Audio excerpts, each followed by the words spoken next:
What's up, guys? Let me know if my microphone is good. I think 10 is good. I haven't used this thing in so long.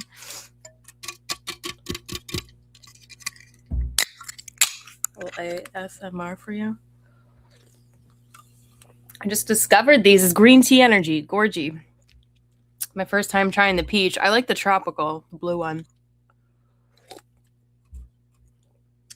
200 milligrams green tea energy. So it's not like crack these kids are buying nowadays. All right, this stream is Stop Breeding Them. Probably the beginning of a new series. This is my whole algorithm. Believe it or not, the chick that consistently points out deformities in the other species, same gender, other species. Wouldn't you know, my whole algorithm is stuff like this. And people are loving it right now. And it's super trending. Thank God Babylon is falling. So that's what I have prepared for you from my album, Stop Breeding Them.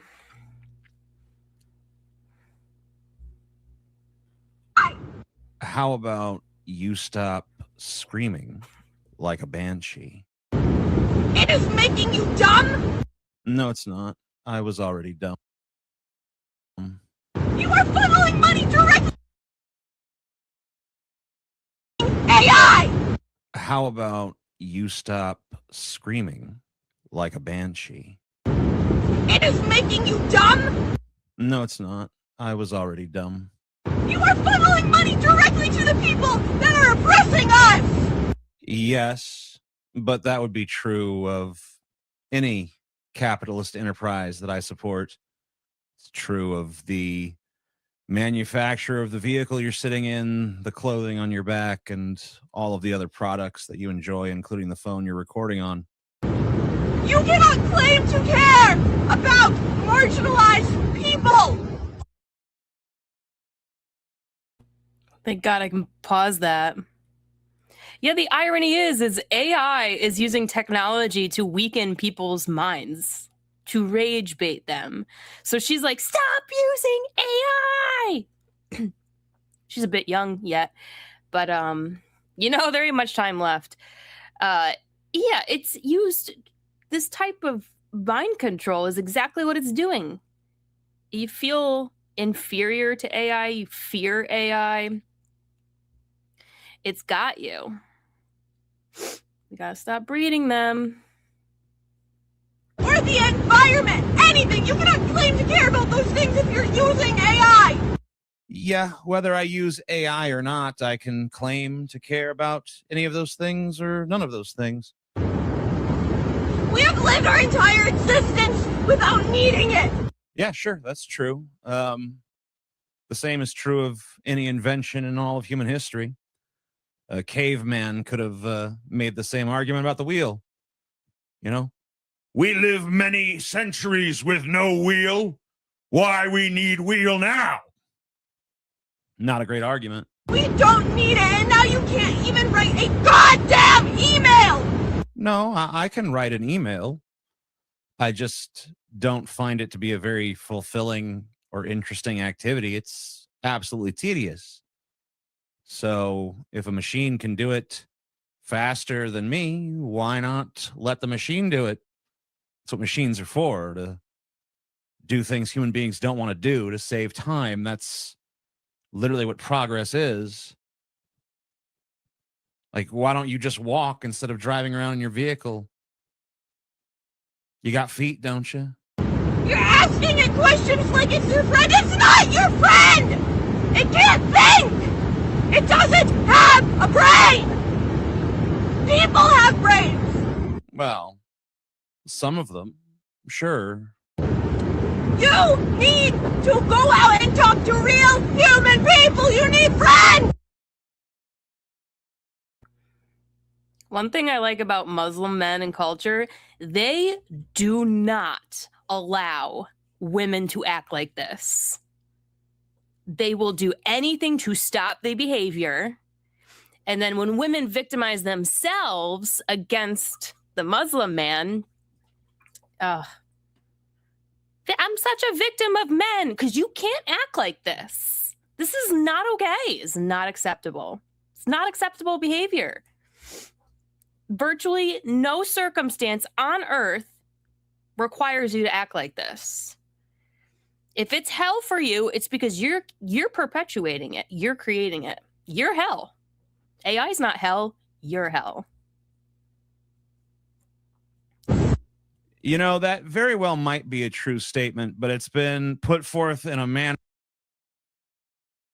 that, frankly, is a terrible advertisement for the concept. Stop using AI! She goes, you need friends! And he's like, yeah, that is true, but you're not really doing a good job of convincing me that's a good time to be doing that right now. Alone together on the internet. Oh, sorry, was it not even up? Damn. Well, whatever. All we got is time, right? We're in heaven. So let's just play it again, and I won't interrupt. How about you stop screaming like a banshee? It is making you dumb! No, it's not. I was already dumb. You are funneling money directly to the people that are oppressing us! Yes, but that would be true of any capitalist enterprise that I support. It's true of the manufacturer of the vehicle you're sitting in, the clothing on your back, and all of the other products that you enjoy, including the phone you're recording on. You cannot claim to care about marginalized people or the environment, anything. You cannot claim to care about those things if you're using AI. Yeah, whether I use AI or not, I can claim to care about any of those things or none of those things. We have lived our entire existence without needing it. Yeah, sure, that's true. The same is true of any invention in all of human history. Just for clarity, we're not laughing at these women's pain. We're not laughing at their pain. We're laughing at the absurdity and the shock value, and this guy is making me laugh. I'm not laughing at people's pain. That would be psychopathic. But nowadays, most psychopaths put on an opposite performance and mask. So no, nowadays, a real psychopath will not laugh at somebody's pain. Maybe your boomer and your grandma psychopaths will. But no. These younger ones, they got a big old mask on. They'd be like, actually, it's more likely a psychopath would watch this video of this girl and be like, oh my God, this girl, poor thing. That's a psychopath. They really are. They're the ones. Because they need such a performative mask to cover up their true nature. Which is, they don't have a heart. Which is a low on the survival dynamic. If you don't have a heart, if you don't have empathy, if you are a psychopath, which most of these women are nowadays, that's very low survival dynamics. Just in general across the board. But unfortunately, they want to breed like rabbits, so don't breed them. Caveman could have made the same argument about the wheel. You know, we live many centuries with no wheel. Why we need wheel now? Not a great argument. We don't need it, and now you can't even write a goddamn email! No, I can write an email. I just don't find it to be a very fulfilling or interesting activity. It's absolutely tedious. So if a machine can do it faster than me, why not let the machine do it? That's what machines are for, to do things human beings don't want to do, to save time. That's literally what progress is. Like, why don't you just walk instead of driving around in your vehicle? You got feet, don't you? You're asking it questions like it's your friend. It's not your friend! It can't think! It doesn't have a brain! People have brains! Well, some of them, sure. You need to go out and talk to real human people. You need friends.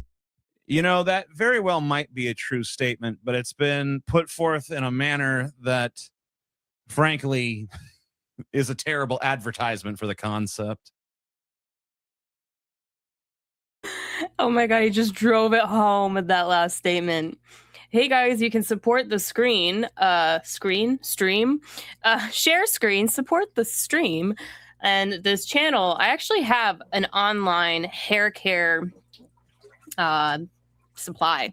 I have a website where I sell shampoos, conditioners, but best of all, I share an exclusive luxury Japanese line called Milbon. Let me share here. Come on.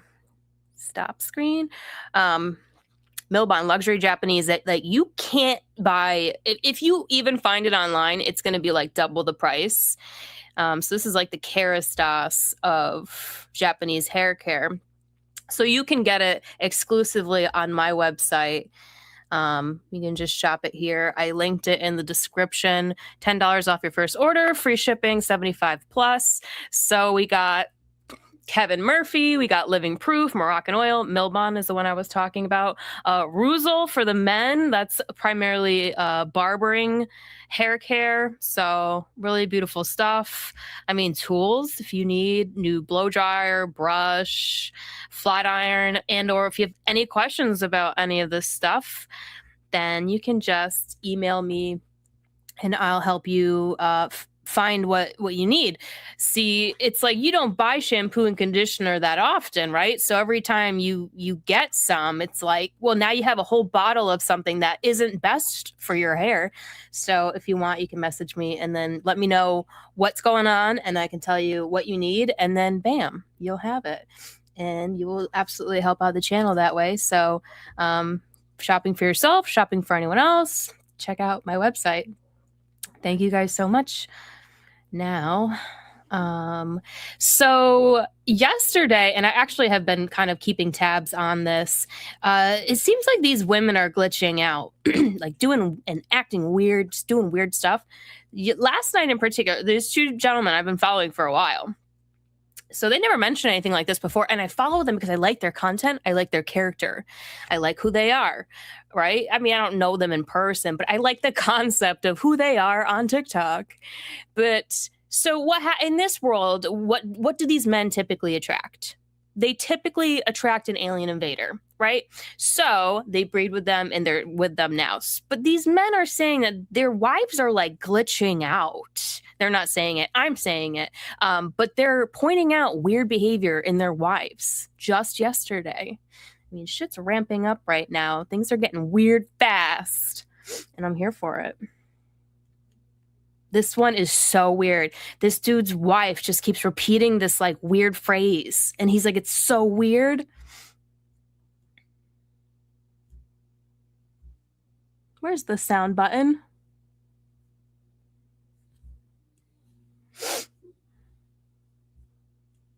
In my relationship, because I had the weirdest thing happen to me today. My wife, I do not know what's going on in my marriage and my relationship, because I had the weirdest thing happen to me today. My wife came home from work today, and you know, like when y'all away from each other for several hours of the day, you want to talk about what happened. She tells me how her day was at work. I tell her how my day was at work. And so I got to explaining something to her about something I seen on news.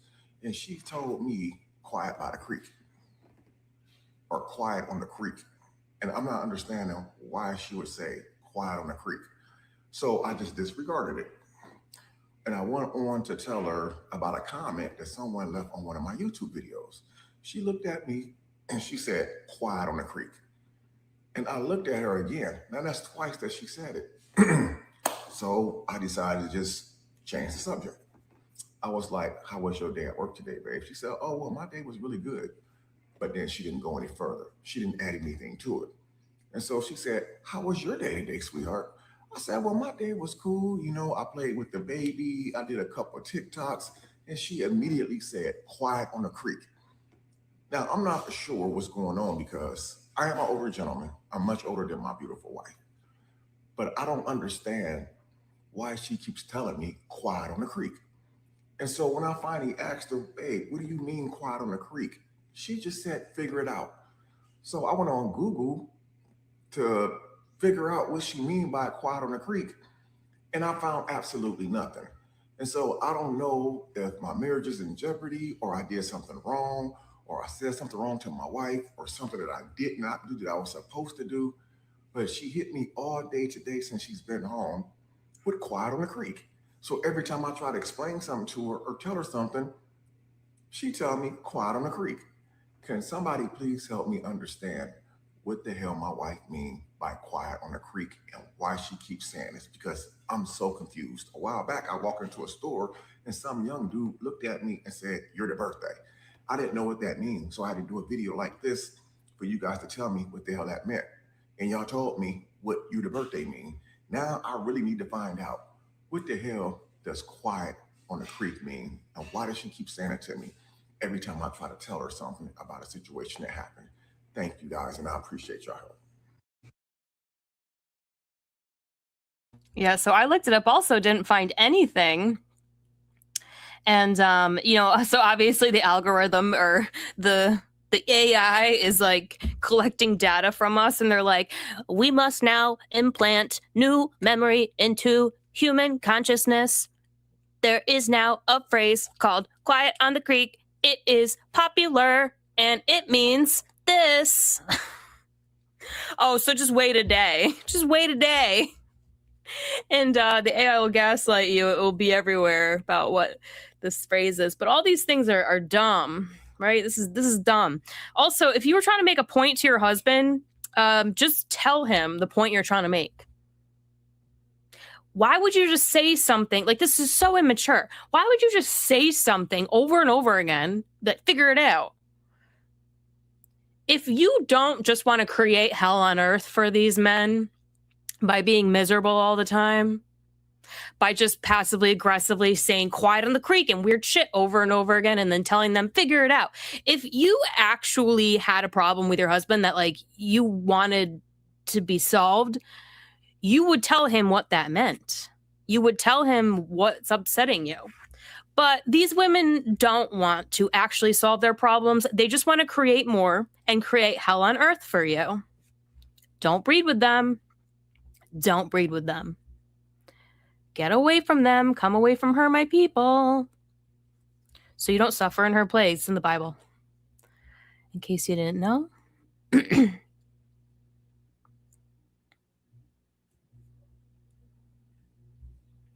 All right, so this gentleman's wife went psycho, asked for his help, and then flipped out on him the next day about what he did. And it was something as benign as throwing boxes out, which, bitch, they cost $2 at Home Depot. You can buy more, first of all. Second of all, you're crazy. Here it is.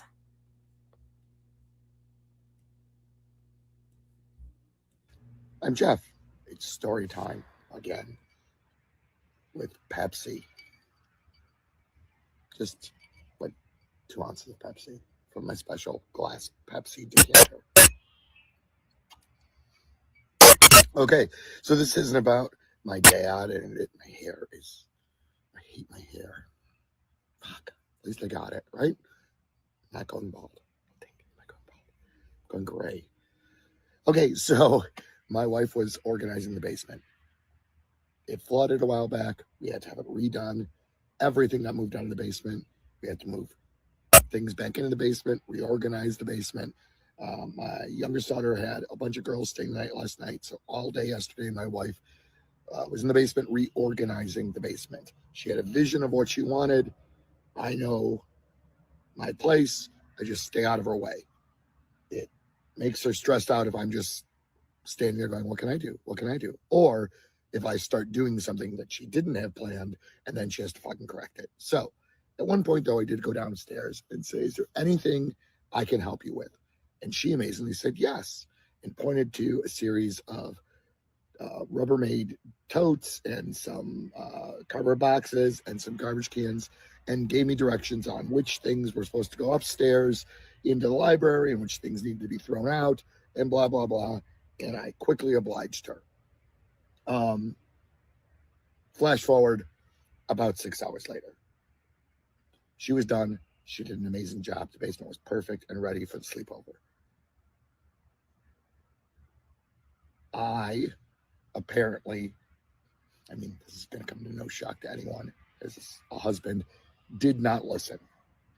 What I did was I took the stack of 5 or 6 cardboard boxes outside to the recycling bin. There it is. Carefully took a knife, disassembled them, flattened them, put them in the recycling bin, and continued throughout the rest of the day to put more recycling on top of them. Not to mention, one of the boxes was a special box for dishes. It had like a divider in it, broke that down too, threw it all in the recycling bin. And I thought I had accomplished the goal. When my wife heard that I actually threw the boxes away, I believe she was going to murder me. She literally had to walk away into another room and shut the door for like 10 or 15 seconds and then come back out, where I assume she had an aneurysm or maybe strangled a puppy. Something to relieve the stress of the fact that her idiot husband threw away perfectly good cardboard boxes, which, as we all know, is one of the mortal sins, I believe, from the Bible. Anyways, more Pepsi for me. There's my story. It's a lovely night. Not too hot, not too cold. There's your weather report and more evidence that I'm a fucking moron. Have a good night.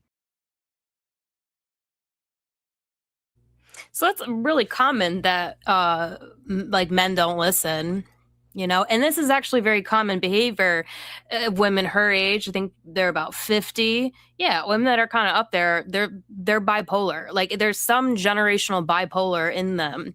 But it's unfortunate and it's still insane and it's hell. Right? Men follow a woman's influence. So I think, you know, it's like if you hate your husband, just leave him. Right? This is not a prison. Or if it is, it's the choices you made. You know, people are mostly suffering from the consequences of the choices that they made. Or didn't do, right? Or inaction. I don't know. That generation, what would that be? Gen X? I don't know, man. Every generation has its weirdness. There's a lot of bipolar chicks in Gen X. Oh my God. Now the women are like just full-blown retarded. Back then it was just bipolar, right? So angry could strangle a kid. And what is it? Menopause, making women nuts.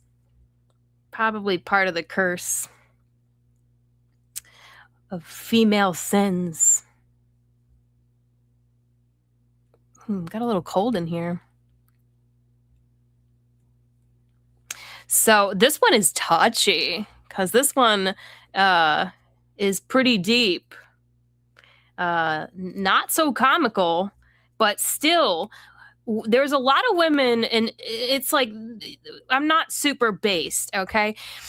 Women have got to recognize and repent for the actions of their consequences of their actions, right? There's a lot of women that are like crying, they're struggling paycheck to paycheck. This is true, but this is also necessary to reconcile your relationship back to God, to find heaven through repentance of realizing that you made some bad choices. People perish for a lack of knowledge. So that's one of the many flaws of our planet. That's why we need people evangelizing Christ and God. This is because people need to realize that you were born into a sin nature until you figure out until you figure out, oh, premarital sex, oh, marrying the hot guy, right? Marrying the rich guy, right? Marrying the guy that was good in bed. And now you have kids and he left you or he's a loser. Okay. These were still choices. Everyone wants to blame the scumbag dude. But if he wasn't a scumbag dude, you would forever look to men as God instead of God. And that's way too much pressure to put on men. So I think that's often why men do get shady and shitty and abandon women. You know, there's definitely a grand design here. And I'm not like super base, but this one is controversial. So it's all about, society cannot survive off of women's bad choices. Men, you can put them in jail, you can, humiliate them or take them down in ranking, right? They're no longer an alpha. But women's bad choices, you're stuck with those for as long as they're alive, you're stuck with those choices. So we need way stronger culture for women. And this behavior has got to eventually turn unacceptable. All this crying, all this boo-hoo. Listen, because I have a good friend going through it. So bad. But she's strong in the Lord and she has, her days. But she recognizes that, yes, this is the consequences of my decisions. Of my decisions kind of compiled on my whole life. And she's repentant about it and she understands that's why this is happening. Because she shouldn't have done that. She shouldn't have done this. She shouldn't have done that. She should have known better. She's glad she found God. Right? That's freedom. That's freedom. These women are boohoo crying like they just want freedom. But the whole point of this experiment is to find your freedom reconciling back to God, not making men an idol above God. Do not make your husband an idol above God. And there's too many simps out there, like this commentator. I got to find this video. Like this commentator who's simping for this chick. And then obviously people are coming after me in the comments because I was like, listen, women, we cannot survive off of the consequences of poor decisions by women. So people will probably come for me more. This is what it looks like every morning before I get to work. This is what it feels like to be a full-time working mom. To drop off your baby with someone else and then have to go and work all day, or in my case, days and nights. And I just want to normalize this because I don't think people understand how hard it is. It's literally soul crushing. And it's been 1.5 years and I still feel this way every day. This is one of the greatest tragedies of our society, one of the most absolute massive failures of our whole infrastructure is that mothers are not taken care of. Mother is the beginning place. She is the portal. She is the first person that you learn love from. She's the first person you get a concept of God from, whom you're completely dependent on. She is the main character who creates a secure attachment so you can be a highly functioning adult. When mother is being dismantled, humanity is dismantled. She is the birthplace, the portal. God gave mothers the single largest, most important job, usher in the new generation. If you don't center a society around mothers and children, your society will fail.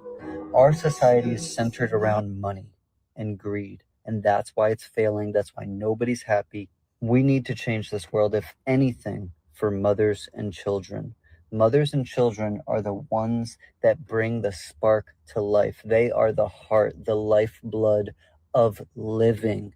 This is a failure. We need to see this as a failure. When we see mothers struggling, we have failed.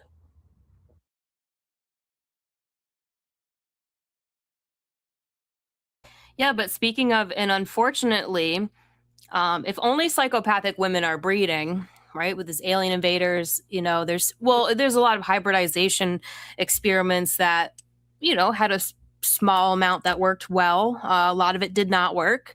So if you're bonded to your first like relationship is you're bonded to your mother, and your mother has psychopathic tendencies or a more psychopathic nature, not very heart-centered, and these are the only women that are breeding, that's a problem.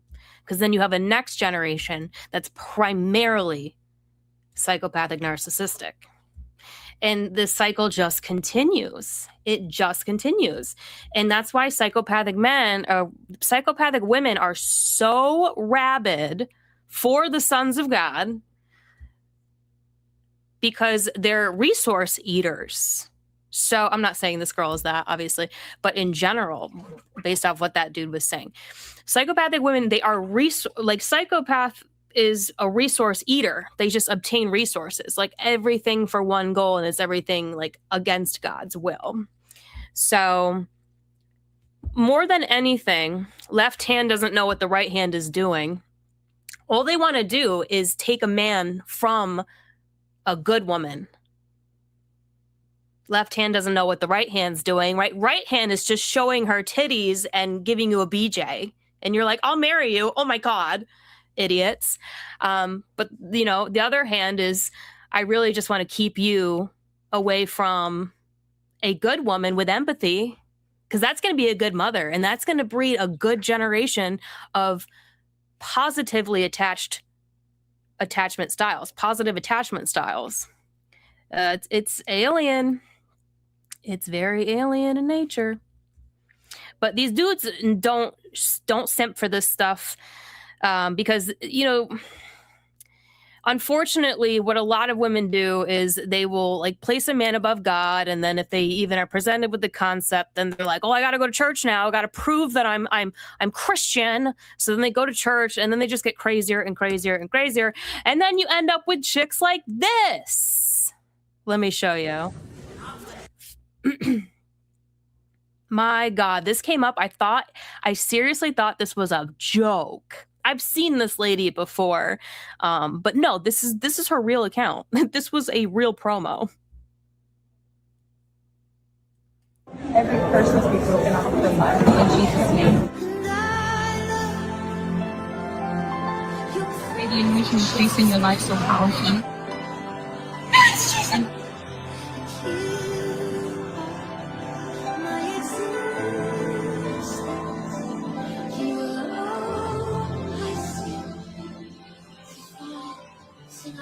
Your presence, and I love your presence. I ministered in Texas more than any state in America. I think by far, because of the hunger.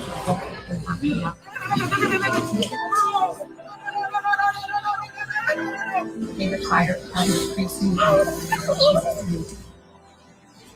everything from the past be gone. All autoimmune diseases will be returned completely. And your mind be totally healed now. Amen. Your presence tonight. More and more and more. More and more and more. And I will know you. More and more and more. So much more and more and more.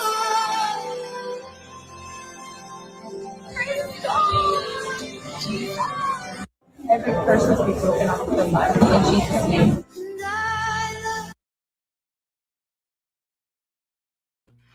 Amen.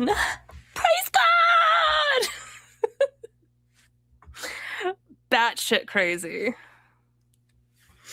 A lot of people are like, because this stuff went through the algo yesterday, right? They're coming in for their harvest. They're like, we got to wrap this experiment up, right? Everyone that wants to follow this chick needs to find her now before we usher in, the survivors. So this went through like everyone's algorithm yesterday. Like, I think this popped up on like everyone's feed, right? And so today it's super funny because people are making a commentary off of this video. And people are way too nice. I'm not that nice. I also know a bit more about what I'm talking about when I'm talking about it. This is, subject of psycho women, nut bags. It's performance. That's performance religion.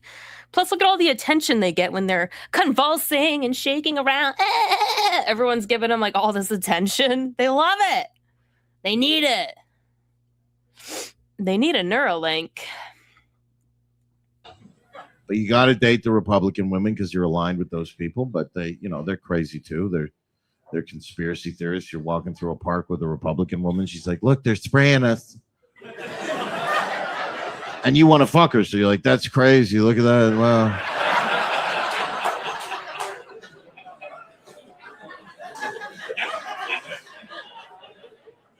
They've all become like naturopaths, Republican women. They're all like home remedy, homeopathic. Like, it's to the point, if you come on a Republican woman, she starts rubbing it in. She's like, "Yeah, this is actually really good for my skin. I saw it on TikTok. Yeah, it's going to really tighten things up. I'm going to look a lot younger." I'm like, "Yeah, you know why? Because there's millions of dead babies in it."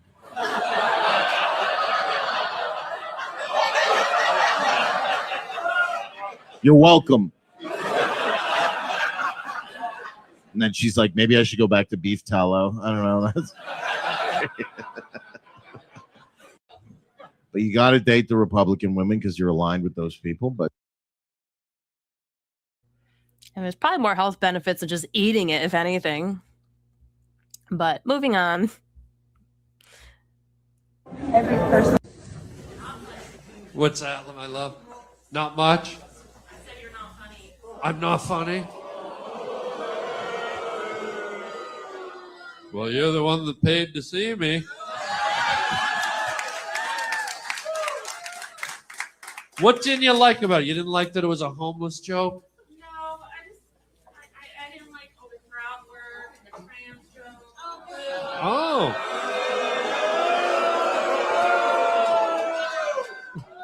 Well, that's okay. It's like art. When you go into an art gallery, right? You see the Van Goghs and the Dalis, and it's not for everybody. And I mean, I don't want you to leave, but why are you still here if you don't like it? Why do we do this? Why do we do this? I don't want you to be unhappy. I don't want you to be unhappy. You give me a topic that you want and watch Daddy do a little magic. You give me any topic you want. Yeah. Tell a funny story. A funny story? You got it.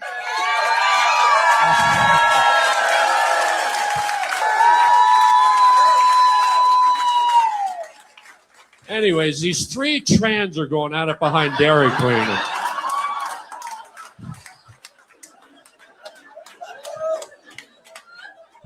Ma'am, if you want to leave, I won't be offended. If you were eating a meal you didn't like, you wouldn't finish it. You want to finish your drink while I entertain you? Okay. What's your address? Let me do a show for you later. Who's this guy? Oh, your boyfriend. Well, it was fun while it lasted, right, sir? You got a boyfriend, you're in love, he's got tattoos. I love your tattoo. What do you got, guy? That's a heart hanging from a noose on a tree. Oh, I get why you have that one.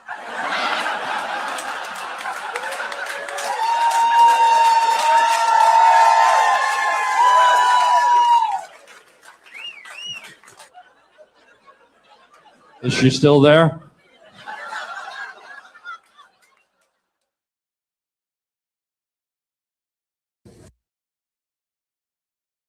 I'm so sorry. I'm just going to go to the back and let you finish your own stuff.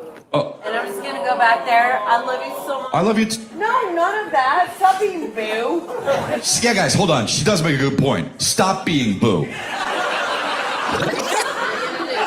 What? What are you going to do now? What am I going to do now? Yeah. The rest of the show. Why are you commentating my act?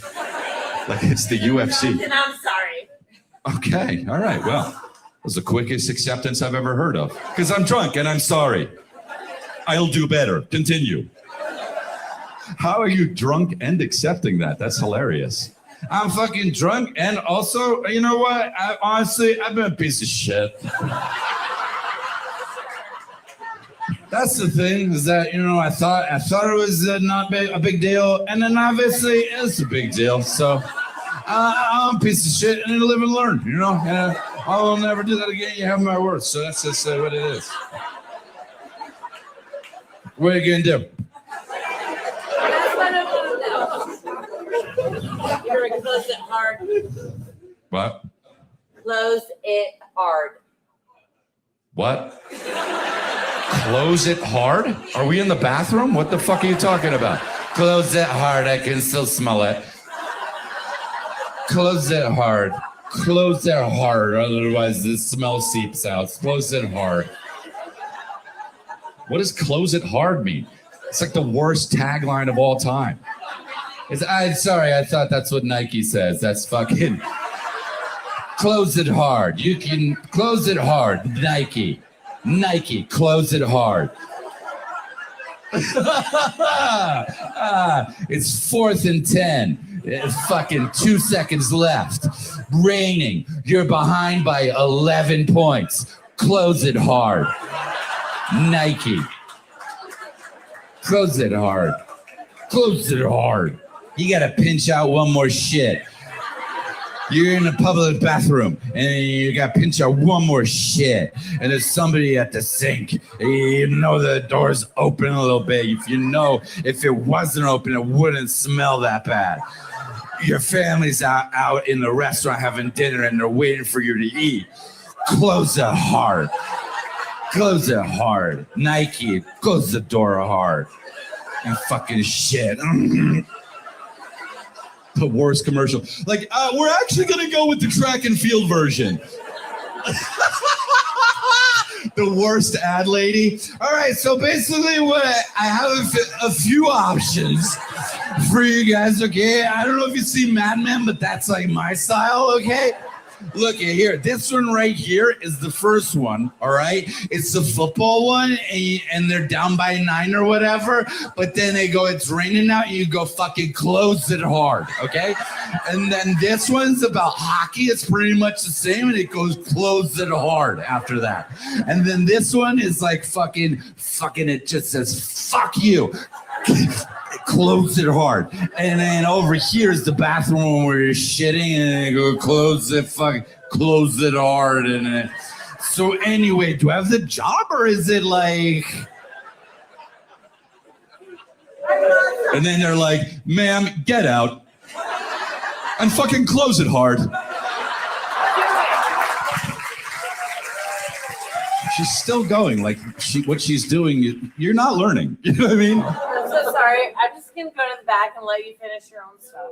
Oh. And I'm just gonna go back there. I love you so much. I love you No, none of that. Stop being boo.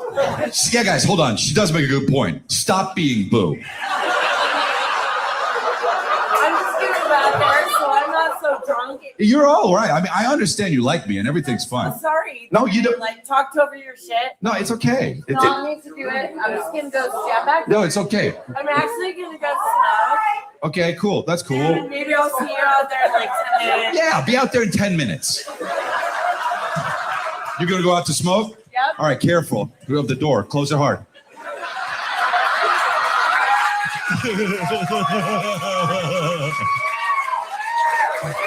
Thank you. Thank you. She said that was funny. This is my job. This is what I have to do. So the way home is going to be fucked up, right? The ride home? It's going to be like, I don't know what happened to you. I know, I couldn't stop opening my mouth. Yeah. Next time, fucking close it hard.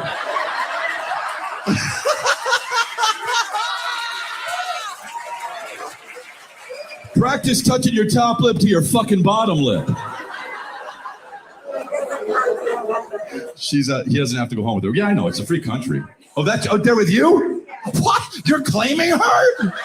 You had a scapegoat for right there, and you were like, should we be honest? Should we tell him honestly? It was our idea. We told her if shit went wild, just say close it hard.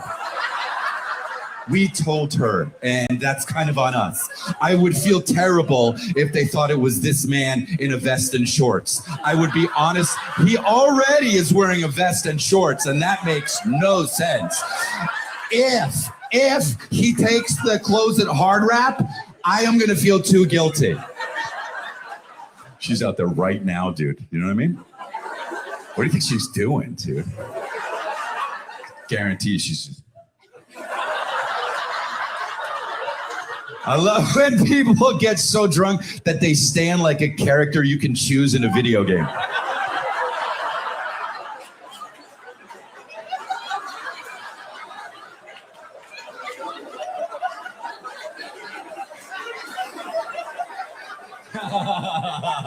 That's too bad she missed that joke. I didn't miss that joke.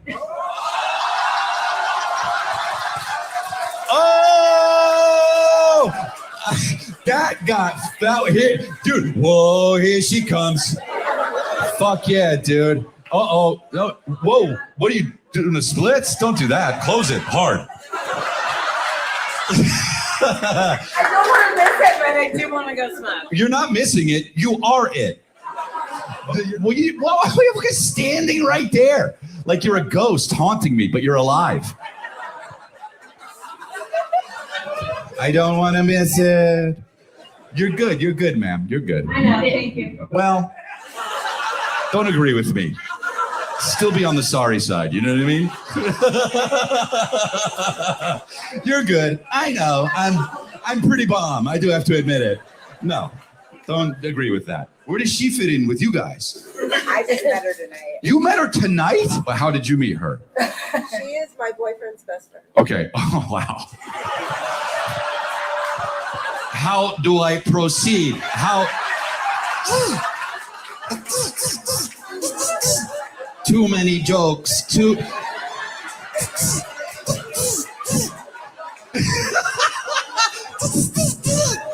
Malfunction. Hurry up, open his back, replay, fucking jigger him. Oh, I did it, cool, what do we do now? Close it hard. It's all good. She does seem like a lovely lady though. I mean, I am, this is, obviously she's drunk. Oh, here she is. It's okay, we're having fun. I mean, I did a lot of material and- Having fun and I'm sorry. No. Well, let's get one thing straight. You're not sorry, okay? Just keep doing it, you know what I mean? That's like, I'm fucking sorry. I'm so sorry. No, you didn't fuck it up. It's fine. It's fine. It's Sunday. You know what I mean? Like, I did a lot of material anyway. You want a shot? I don't want a shot. Yeah. Okay. You really know how to read a room, huh?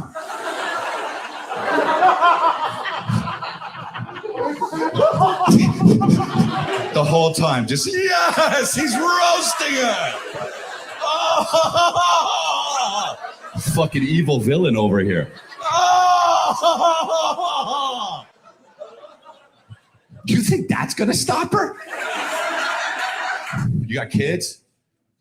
Any of you? Me? Yeah, look at her trying to be quiet. Me?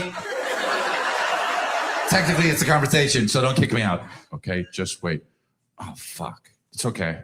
I know. Oh, good.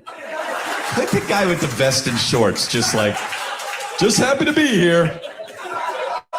Just happy to be here. I have no idea who the fuck that is, and I thought I was coming to see Jim Gaffigan. I don't know what's happening. I'm so sorry. I'm just going to go to the back and let you finish.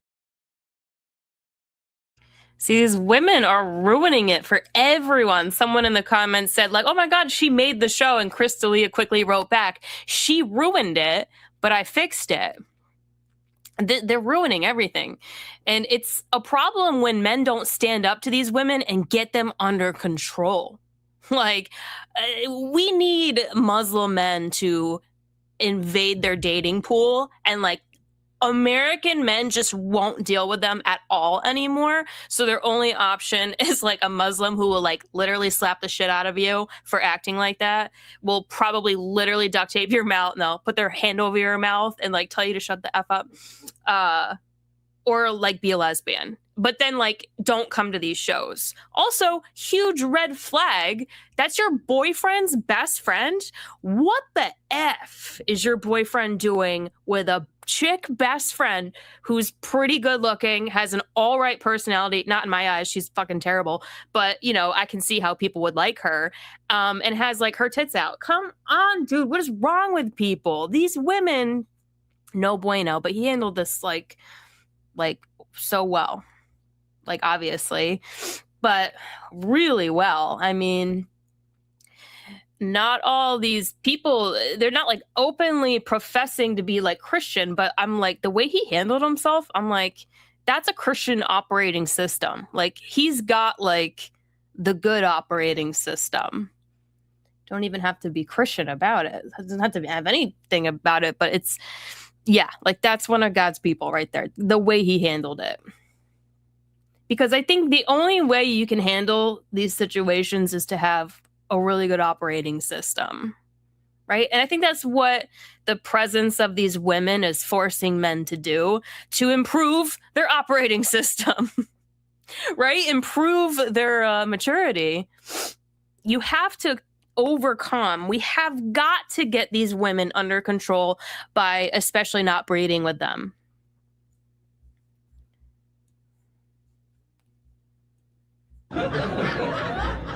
Do you have a question? I have a question.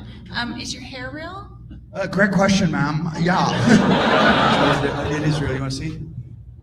Now, what if I was bald? Would you feel better? What's that? I can play Jesus? That's what's up. I would rather be on the cross right now. Just talking to you.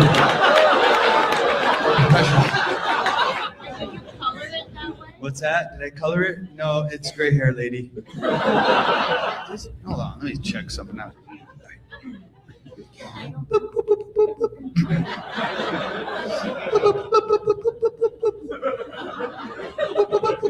Bitch! Oh, it's pretty good. It still works.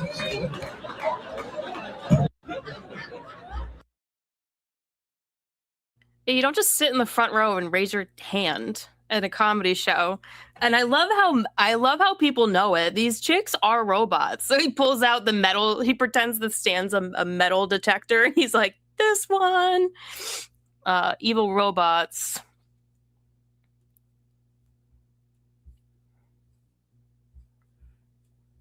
Just leaving Whole Foods, and I notice a lot of products have women-owned business labels on them. And unless I'm buying a sandwich, why would I give a shit? I feel like those companies are overestimating the reverence society has for members of the fairer sex. Because we know women don't support women, and any man that's having to do the grocery shopping probably isn't too thrilled with them either. Plus, I've never bought a trail mix and thought, I hope this was made passive-aggressively by somebody who doesn't know how to parallel park. Just leaving Whole Foods, and I notice a lot of products have women-owned business labels on them. And unless I'm buying a sandwich, why would I give a shit? I feel like those companies are overestimating the reverence society has for members of the fairer sex. Because we know women don't support women, and any man that's having to do the grocery shopping probably isn't too thrilled with them either. Plus, I've never bought a trail mix and thought, I hope this was made passive-aggressively by somebody who doesn't know how to parallel park. Just leaving Whole Foods, and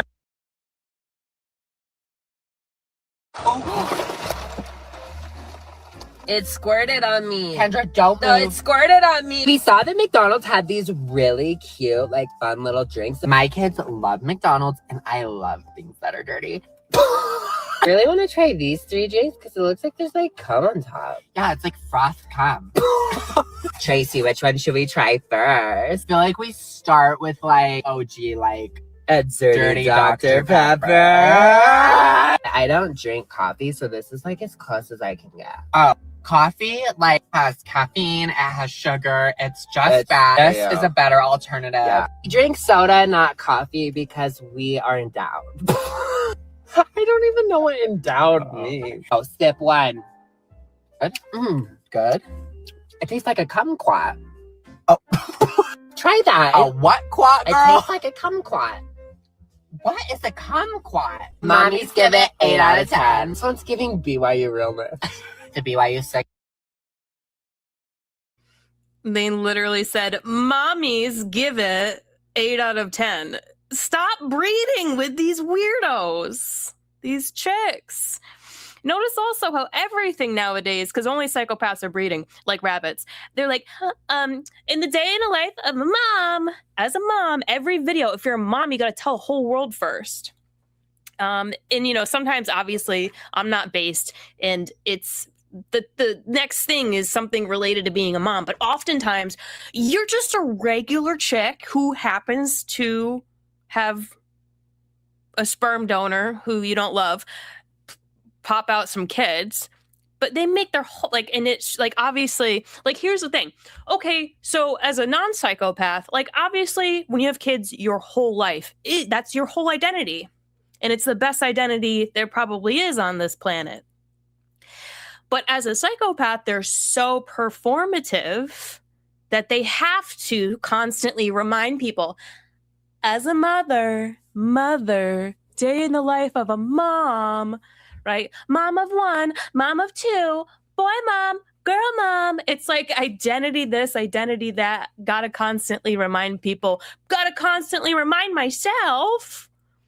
Because, you know, and the deeper ends of this psychological spectrum, if it gets so bad, these are the type of women who murder their own kids. And they're breeding like rabbits.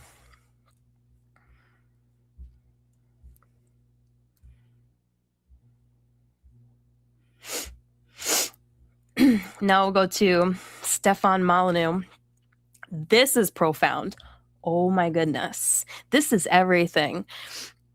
Men have got to cut ties with their crazy bitch mothers, because here's the thing. It's like, mom can be somewhat decent in the eyes of the boy growing up and like as a man.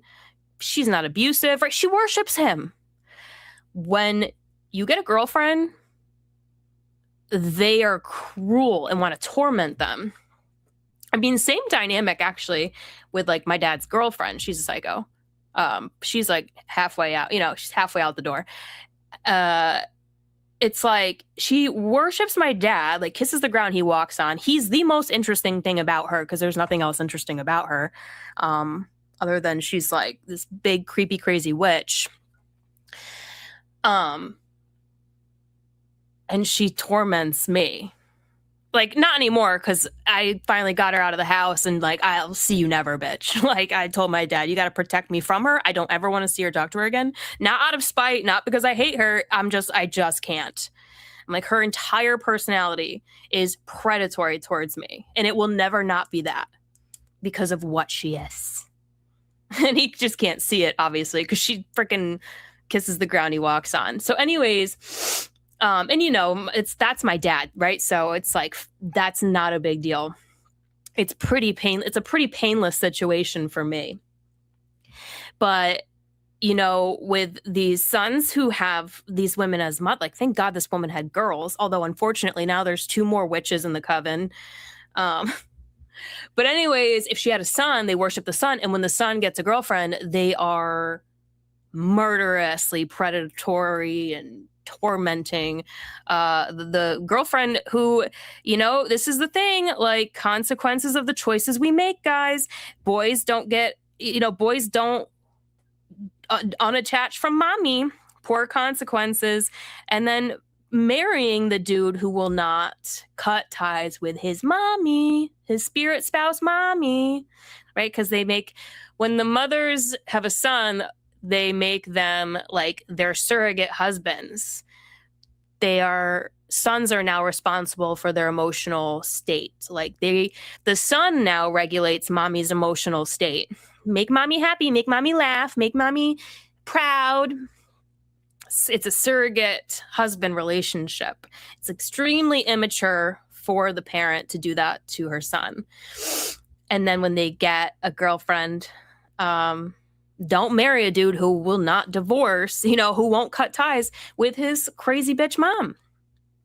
See, the thing is, though, with these men, it's like hard for them to see just how predatory these women are towards us because they don't really do it outwardly in your face. But this chick is a call-in show. He did see his mother grab the back of his wife's pants one time. Like she stood up off the couch and he said he saw his mom physically grab her pants. Like, for what reason, we don't know. And she did gossip to the family about her. He's like, so, there's definitely evidence, but it's like his wife is living it. So listen to this. My jaw literally dropped 2 times. Like I'm at my 5 to 9 driving around in my car listening to this and my jaw dropped twice because it was shocking. But like, this is everything.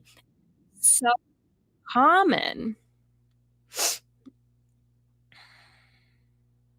Let me share the screen here.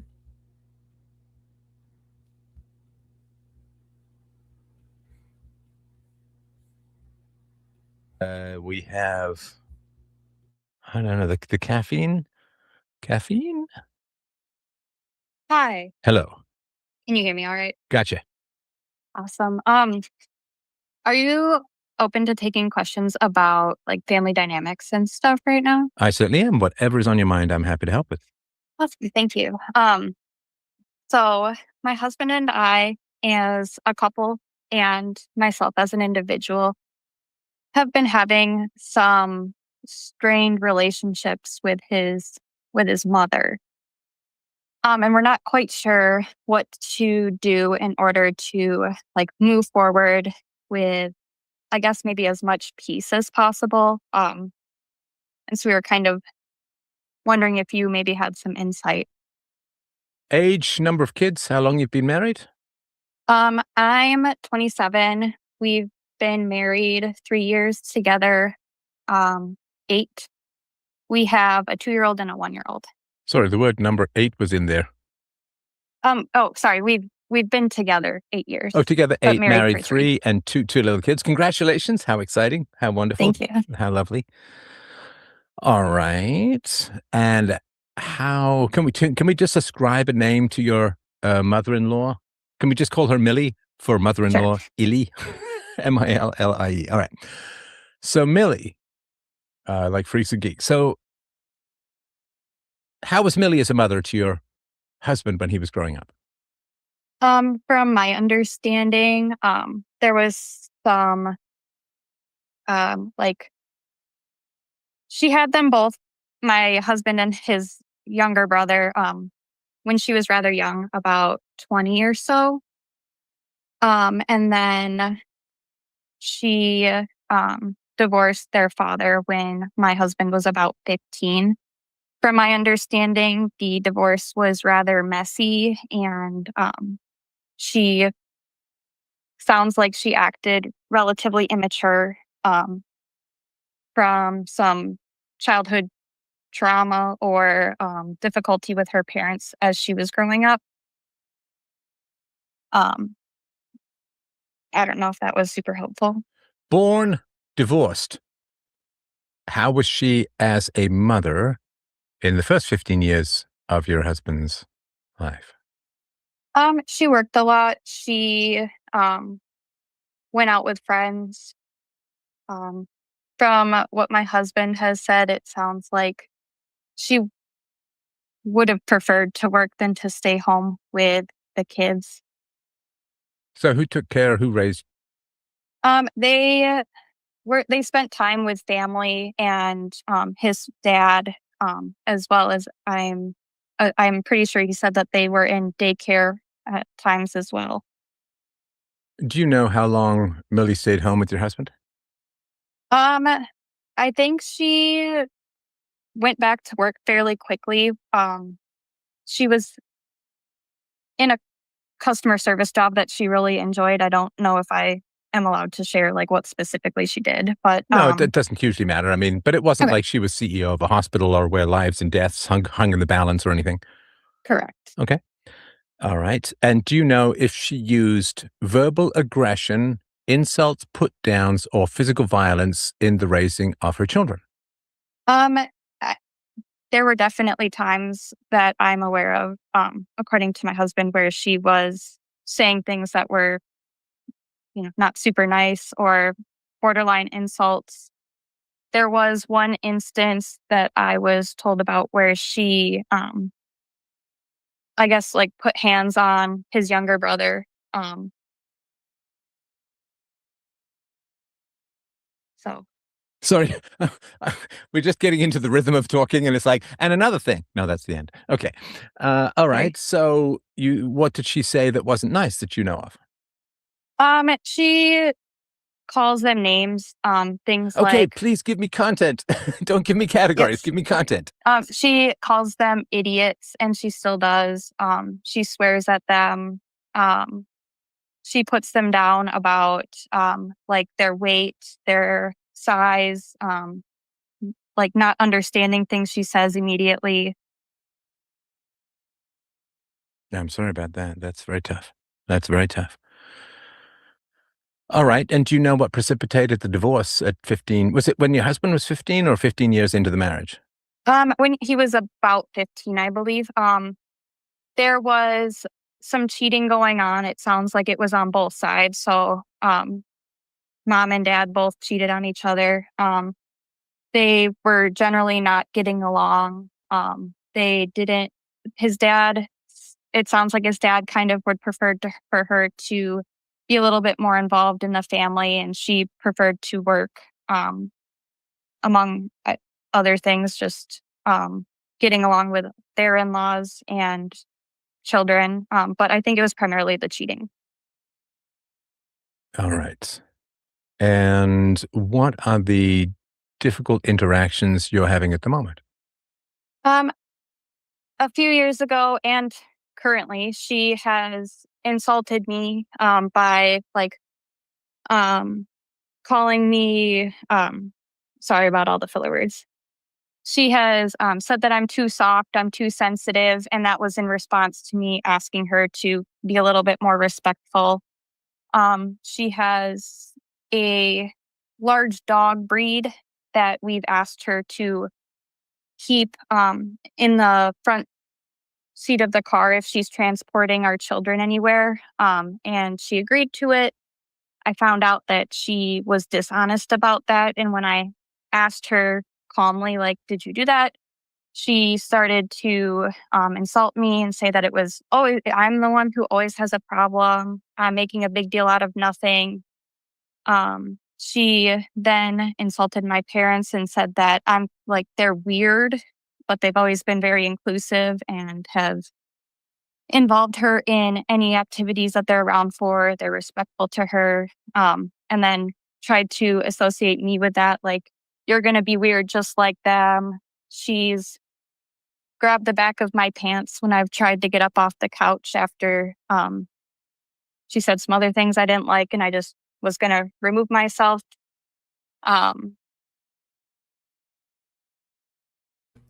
See, this is where this stuff might get seriously physically dangerous soon, because psychopaths do not have impulse control. So I'll make comments about psycho mothers, but I think I have to specify nowadays we're talking about a boomer psycho, a Gen X psycho, because these new psychos are doing the most to absolutely mask the fact that they have no empathy or heart. But anyways, all of them have impulse control. They don't have impulse control. So in the feeling of, a fit of rage that can go from 0 to 10, they can just like do some physical violence. Like, that's where this shit is headed. Like, it starts with she couldn't help herself but grab the back of her pants because she stood up to walk away from her inappropriate comments. Like, that's crazy, but think about where that can go. Right? The behavior is there. The inability to control impulse is there. And it's hidden deep in all these women. And if they're provoked enough, they lose control enough, they start talking suicidal, turn murderous. It's a pretty long list. She's insulted, like she said those types of things to my husband when I'm not around about me, to other family members. She claims that the entire family doesn't like me, but based on my experiences with them. Sorry, her family. Yes. Her Okay, family. sorry, go ahead. That they don't like me and that everybody has an issue with me. But according to my husband, that wasn't true. And based on my interactions with the rest of her family, it seems like it's not particularly true either. She's been exclusionary to me. We were at an event where there was going to be a family photo taken. She was holding our youngest child. My husband was holding our older child, and my husband's brother, Millie, and her boyfriend at the time were all in the photo. And when I went to join in front of about like a dozen family members, she pointed to the side and said, "No, not you," indicating for me to get out of the photo that had my husband and my children in it. And the general response from the family when we've asked for their advice or support is just kind of, well, that's just how she is. Right. Right. What about his father? His father has been significantly more inclusive. We don't have a lot in common, but he definitely makes an effort to go out of his way to to have built a positive relationship between not only me, but our children as well. How long has Millie's boyfriend been around? About 8 years, but they were together maybe a small handful of those. They broke up for several years and they got back together. Okay, got it. Got it. And what decade of life is your mother-in-law in? She's in her 50s. Okay. And what is your husband's perspective on all of this? He, in my opinion, I think he feels like he's caught in the middle. There have been times where he has recognized that that type of behavior is not acceptable coming from her. But I think he is nervous or struggling with feeling like he's creating conflict with her if he were to say anything. There was a period of time, maybe 5 or 6 years ago, where he called her out on the behavior, and then they stopped talking to each other for a couple of years. And then they reconnected around the time of our wedding. Wait, so he had a criticism of her or asked her to change her behavior, and she then did not talk to him for a couple of years? Correct. Okay.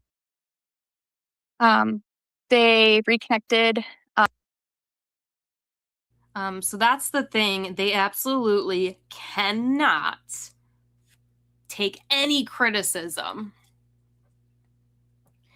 So in this younger generation, the ones that are so good at masking it, I would say the one telltale sign would have been that one time that you were honest and said, well, hey, you're not feeling the love because you're not being too lovable.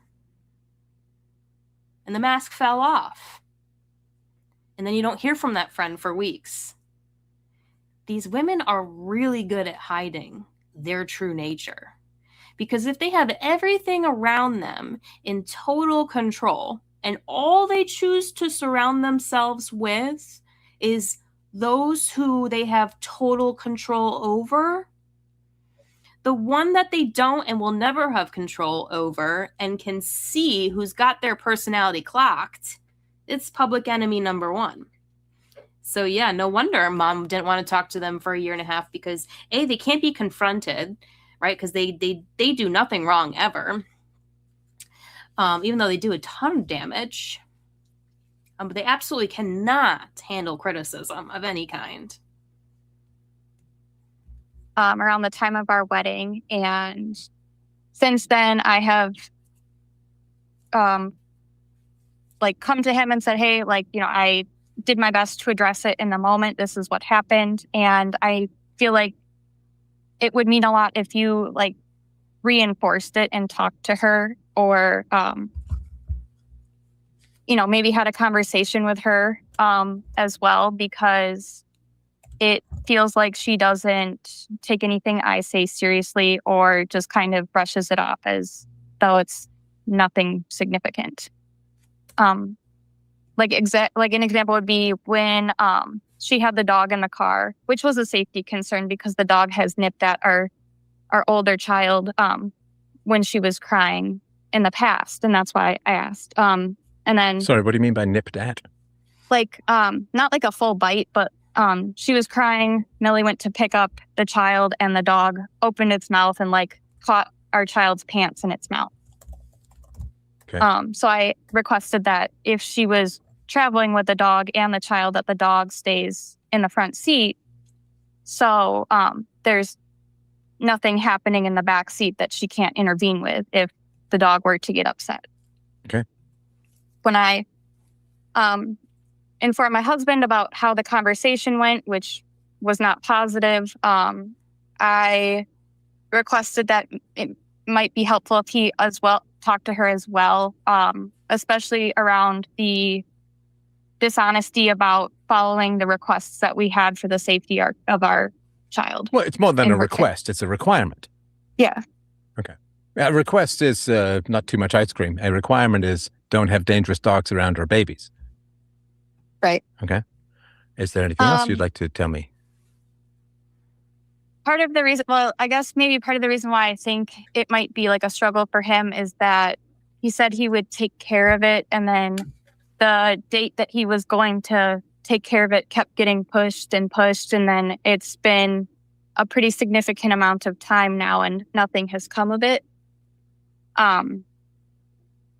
So I'm, you know, it's broken my trust with his mother. And so I just don't really know how to, I guess, resolve the conflict that we're having, or the current dynamic that I'm specifically having, or he's specifically having, or both of us with her, I guess. Got it. Okay. So sell me, if you wouldn't mind, on the pluses of having Millie in your life. I mean, does she help you build out your deck? Does she have $1 zillion she might leave to you in an inheritance? Does she take care of your kids for 50 hours a week? Like, what is the plus of having a difficult woman like this in your life? It feels like her presence or a relationship with her is extremely significant to my husband. And he hopes that she will have a good relationship with our children. Okay, he didn't talk to her for years. How is this relationship so significant? Sorry if I'm missing something. I'm sure I am. Good. So be patient as I try and get up to speed. But I personally. Oh, sorry, the microphone was on. It makes it echo, I think. But I mean, that's crazy. You don't talk to your son for years. Like, you're not heartbroken, because these women, they do not form real, true attachment styles, right? Everything is performative. It's around like, well, we're just family, and it's just family, and it's just, you're my family. But there's no real attachment. There's no real bond between mother and son, other than he fears her and she worships him for allowing her to be around, right? These women I can't talk because I think I'm so tired and I'm just on like energy drinks because I got up early for some reason. So sorry. So they worship the men that keep them around because they are a nightmare to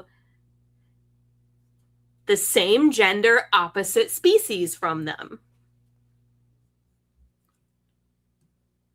So if you're a man of God, you're a man, Now we're just going to say if you're a man. If you're a man, a psychopathic woman will continue to worship you as long as you keep them around. Because you're a nightmare to her same gender opposite species, females. They make life hell for us just by existing. This is why come away from her, my people. Scripture in Book of Revelation, the end times. Come away from her, my people means get away from these crazy bitches. And it's most of them. Because the generations have, like, there's so many in Boomer, and they don't hide it, right? They don't hide their ill nature. And then they birthed another generation of Gen Xers who got a bit better at hiding it, but they're largely a lot of bipolar bitches. But they've lost their attractiveness now. It doesn't really matter anyway. So, you know, they just kind of scissor each other in the forest and do witchcraft love spells on men to get into relationships with them so they can kill them, take all their shit. That's all they want to do. Because they're not going to have kids with them at that age. Millennials they've gotten really good at hiding it. And then Gen Z is almost all like crazy robotic, like, and it's, you know, it's unfortunate because it's genetic. This is multi-generation genetics of having no empathy and no heart. And these women are suffering so bad because these men don't want to deal with them anymore. Because these men want real love. Right? They say that there are far more men that are conservative and celibate than there are their same age. These women are just like so loose and like not conservative. They're very just sleeping around and adorning themselves, and they cannot find any peace. There's no real peace for these women anymore because they have to consume constantly. And unfortunately, you can't teach them feelings. And that is, you know, the proper heart posture is to feel bad for them, but stay away from them. Unfortunately, he asked her, what value does your mother-in-law put into your life? And she's like, well, I guess it's just my husband wants us to have a relationship and I want to please my husband, of course. But it's like, no, they don't provide any value to us. In fact, it's like, God's trying to create his will through you, like creating heaven on earth, because this place has been hell, because these people are hell. And then these other people are out here. Satan is controlling them. Left hand doesn't know what the right hand is doing, so you can never confront them. And they keep it hell. They stay miserable. So I follow this young man on here. Maybe we'll listen to him next, or maybe I'll go do my 5 to 9. But and he's got these women clocked so well. Like, I'm so impressed by him. Maybe he was taught some official documentation of the propaganda that was going to happen to like actually turn people into like, it's like mainstream Stepford wives. But these human men don't like them. There's no, like, men want love now, right? Especially as the economy's tanking. I mean, my God. Or like, you know, it's not super stable. Like, it's like fictional. It's like kind of, whatever you want. You want to go do Bitcoin? Sure. Make that real. Make the dollar real. Make the gold real. Make the silver real. It's like whatever you want to make real. But you know what I'm not going to make real? Creepy bitches. Alien invaders who steal up our resources, steal up our men, and control them. They have to interject. They have to be invited to every event, right?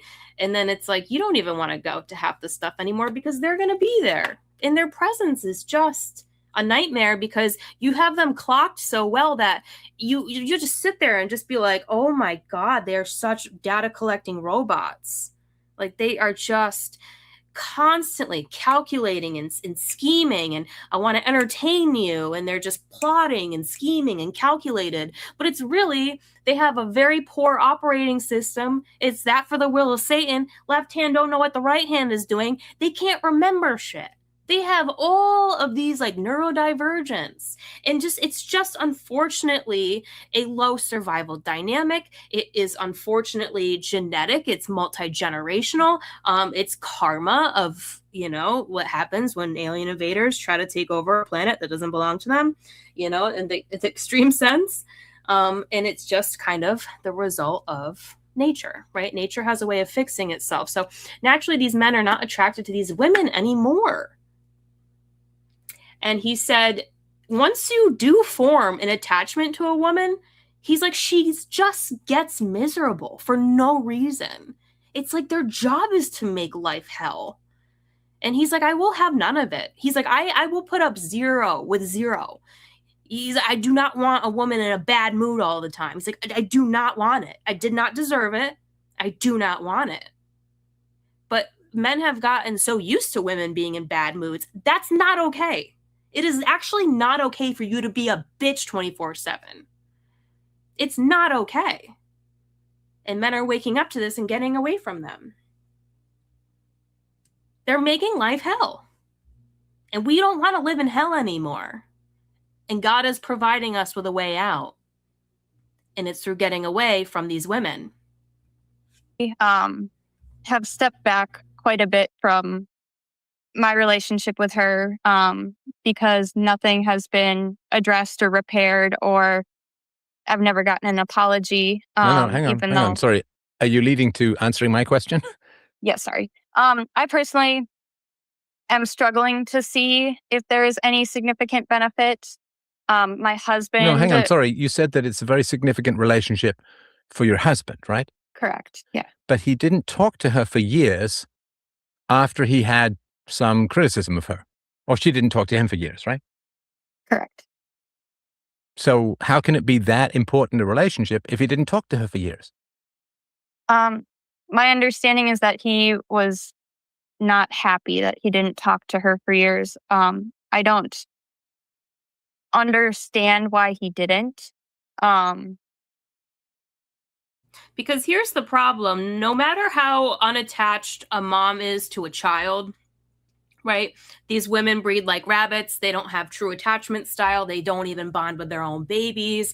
No matter how disconnected your own mother is, the human baby still has an extreme attachment to the mother, right? The mother wound is dropped down generations in my family. So my mom and I talked about this all the time, but, my mom didn't bond to us. And then, it obviously left a lot of problems that we had to address and talk about and fix. But I think one thing that you can't simply just create a bond that just simply was never there because she didn't have it with her mom. So we're ending these generational curses. But no matter how nutso your mother is, your dad can be a nut and you don't feel you can feel not attached to your dad. Every person, every sane person has an attachment to their mother. But they have to realize that there is no amount of there's just nothing you can do to make your mother attached to you the way you are attached to them. If you want it so bad, it's never going to happen. You need to have the maturity to maybe just change the nature of the relationship with your parent to be more like friends and not this surrogate mother, wife. You're the surrogate husband. Weird. Now she's a weird mother-in-law to your wife. This is very toxic, obviously. But yeah, the kid, the son obviously still has an attachment to his mother because he needs the maturity to realize this. She's never going to love you back, right? And what's interesting is no, now you have an actual wife who actually is attached to you in the way God intended. So curse broken, but he needs to realize this. And you're going to hear from him soon. He gets on the call and talks about it also. But these people are still pretty young. I think they're just 27. So this is everything, man. This is so good. I think he was nervous or scared about the conflict that came with dealing with her, of trying to have a conversation with her. I think for him, a lot of it is oh yeah, and I really wanted to say this too. The boys fear the mother for some reason. They have extreme anxiety when they even think about cutting their mother off, because the mother carries her power and control it's coming from people who are controlled by fear. So people are controlled by fear, which is most people, right? They fear not having money.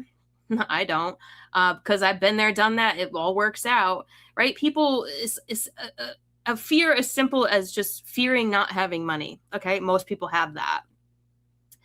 And so there's fear in them. So it's hard for people that have any fear about anything to recognize and clock the personality of, you know, these extremely dangerous alien invader women, most of them.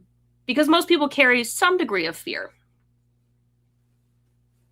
I think maybe if I had kids, I would probably develop fear, but in which I would no longer be associated to any of these women, right? Because if I had kids, there's no degree of connectedness between me and any of them, right? If you're in my life or my kid's life and you have one of these around you, guess what? I don't go near you anymore, because they actually carry a generational frequency of death. This is where illness comes from, poor health, mental health, obviously. And they do nothing but bring death upon everyone around them. And it doesn't appear that way, but it's absolutely the case. And death in this modern day sometimes looks like life, right? Like, you know, take these poisonous drugs, you will be healthy, but that's death. So it's subtle, sneaky. But anyways, yeah, these men fear, for some reason, they fear standing up to their mothers, grown ass men who have wives who would actually fully love them and trust them if they cut off their crazy bitch mother. See, but your bond with your wife is compromised by your inability to cut off, stand up to your crazy bitch mother.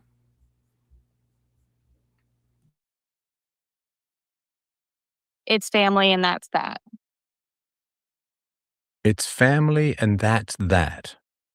Mm-hmm. But your mother doesn't believe that. Sorry, your mother-in-law does not believe that. Because if it's family and it's that, and you work it out, she never would have got divorced. So the family she chose to bring together, the family that she chose to forge from her loins, so to speak, she cheated on and divorced. So it's not your mother-in-law's perspective that family is everything, or family is important, or family is the top notch. She broke her vows. She cheated. She got divorced. She divorced your father-in-law, right? And it was an ugly divorce. So does your husband recognize that Millie does not hold his beliefs about the supreme value of family? I'm not sure. Okay. Also, if you criticize someone and they cut you off for years, then they don't care that much about you. Because people, if they love each other, I was just talking about this earlier, maybe you heard it. If you love someone or they love you, you should be able to say things that you wish were different, or call them out on negative behavior or something like that, right? Yes, I agree. Okay. So he has a standard called family first, which his mother does not hold. Is that a fair statement, or is that unfair? It feels fair to me. Okay. Now, what does it mean to him to say it's family no matter what? That means you can't criticize family members. Is that right? That's my understanding. Or you can say it once, and if they don't change, too bad, right? Right. Okay, great. So does he have that with you? That he can't criticize you? No, he does. Well, he brings up issues regularly. Right. So he criticizes you, but not mommy. Right. Are you not? This phenomenon blows my mind because I have been living it my entire life. Being the opposite archetype, this interspecies, same gender problem that we have on this planet with these women, There's so few of me. There's so many of them. I have, in my entire life, I have never been able to express even the teeniest bit of attitude to men without getting reprimanded immediately. Right? And thank God for that. But what's super interesting is these other women get away with murder. And they're like, oh my God, I'm sorry you did that.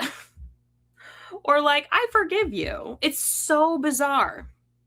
It's like, if I spent a day acting the way that chick acts, you would flip out on me. You would yell at me. They would reprimand me, right? Because they love me, right? Because I'm talking about men that I have, formed a authentic attachment to. I think because they actually love me, they would reprimand me, criticize me for having attitude, right? For being, woe is me. I'm so neurotic. They're spraying the sky. The sky is falling. The world is ending. I get reprimanded. But for some reason, these other types of women, they're crazy all day long, and these men don't say shit to them. They get away with murder, and they don't say shit to them. It's so bizarre. So yeah, it's exactly the same dynamic as Stefan's pointing out. He's like, so your husband can criticize you, but he can't stand up to his mother? Exactly it. There's some game recognized game there, And this is why in the Bible, in the end, all these men throw these women off because they realize you don't actually bring any value to my life. The woman who actually loves me wants nothing to do with you. And, we just have no reason to have a relationship. And then also they recognize, and I actually am not bonded to you, like in a real loving sense, So it's kind of like waking up to that awareness. Not his family? I mean, you're the family he chose. His mother's the family that was imposed on him accidentally by genetics. So he's saying that you can criticize the family you chose, but you can't criticize the family you never chose.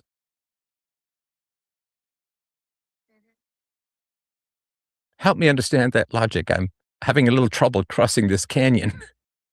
To be honest, I'm not 100% sure either. We have had many disagreements about how to navigate this with his mom. What do you mean by navigate this? I'm not sure. It's a very generic term. I don't know what that means. So we've had a discussion before we got married that by getting married, that means that our household family is the top priority. So each other and then any kids as we have them. So that would mean so like his relationship to you is the most important relationship. That's the genuine family that comes first. Is that right? That was what we discussed and at the time agreed upon, yes. I mean, are you Christians? We have been moving towards that, yes. But we have not gone to church together or Well, you raised Christians. He was raised Christian, I believe. I would say maybe raised with some Christian values, but never in a church at all. Right. I assume, sorry to put this bluntly, I assume that you are monogamous. Yes. Okay, so you expect sexual loyalty. Yes. Okay. And if you don't have sexual loyalty, it means you're putting someone else above your vows, which would be somebody else to sleep with, right? Yes. Right. When you are married, according to religion, and whether you're religious or not, these are time-tested principles. So when you become a family, you become, I don't know if you've heard the phrase, one flesh. Yes. What that means is that you can't say, I'm going to punish my right arm and I'm going to reward my left arm. I'm going to hit my right arm with a ball peen hammer and I'm going to get a nice massage for my left arm. Because you're one flesh, which means you are punished and you are rewarded the same. I'm not saying if you 100% agree, obviously, but do you sort of follow the general principle? Yeah. So when you are one flesh and you have children, are you all still one flesh? In other words, can someone harm your child without harming you? I don't think so. No, if somebody hits your child, it's like they've hit you. In fact, you'd rather they hit you than hit your child. Right, yeah. I mean, if there was some curse that someone had to be bitten by a dog, wouldn't you rather it be you than one of your babies? 100%. Of course, yeah. So, I mean, you'd rather get sleep as a new mom, but sometimes that's not what the good Lord provides, right? So what that means is that loyalty, I'm just going to talk because you're the wife and we're talking about the husband. Loyalty from the husband is to his wife and his children. Anybody who insults his wife has insulted him and his children. All for one and one for all. So if somebody says, well, there's something wrong with you. Your parents are weird. You're too soft. You're too sensitive. I'm going to grab your pants if you get off the couch and I don't want you. I'm going to insult you to your husband. I'm going to say that my family doesn't even like you and they all hate you and they'll take my side against you, which is a lie. I'm going to make sure. I mean, what if there was a family photo and Millie said, oh, not those two ugly babies. Get them the hell out of the frame. Your kids. What would you think? I would definitely be pretty upset about that. Well, that would be horrible. Yes. Especially if your children were old enough to understand and they heard Granny calling them ugly and that they were too ugly to have in the photos. I mean, that would be kind of scarring, wouldn't it? Yeah. So if someone insults your wife, they are insulting you for logical reasons, right? And the logical reasons are you are the product of your husband's choice. He chose to date you, get engaged to you, marry you, 8 years, have kids, right? So you are a reflection of, or a manifestation in a sense of your husband's choices, and your children are manifestations of your mutual love, regard, and respect for each other. So anybody who insults you grievously insults your husband. Does that make sense? Yes. Like, no, if I choose a painting and somebody says, that is an ugly, ugly, horrible painting, they are also insulting my choice of the painting, right? They're not just insulting the painting, if that makes sense. Mm-hmm. So in any conflict between your wife and anyone else, what do the marriage vows require? Loyalty to the wife. Loyalty to the wife. Unquestioned, 100%. Loyalty to the wife. I don't know if you had this in your wedding vows, putting no others before us.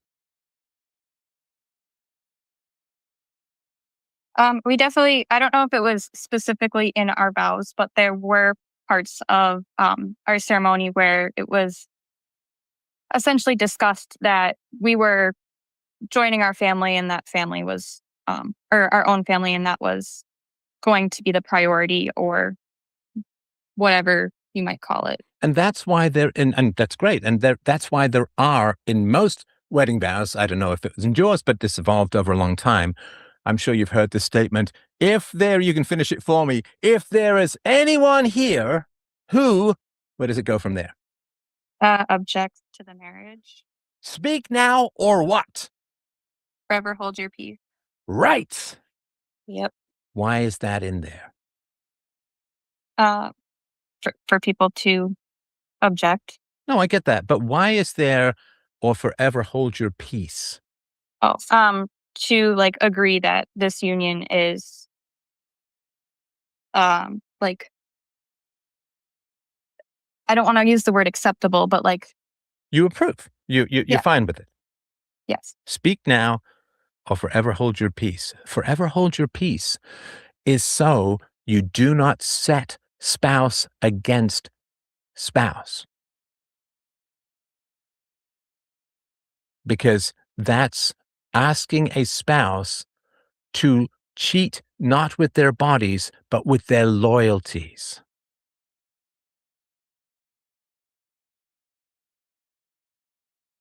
Because if you say to someone, I don't think you should have married her, or this marriage is bad, or this marriage is wrong, or it's terrible, all right, then you are setting a spouse against a spouse, or trying to.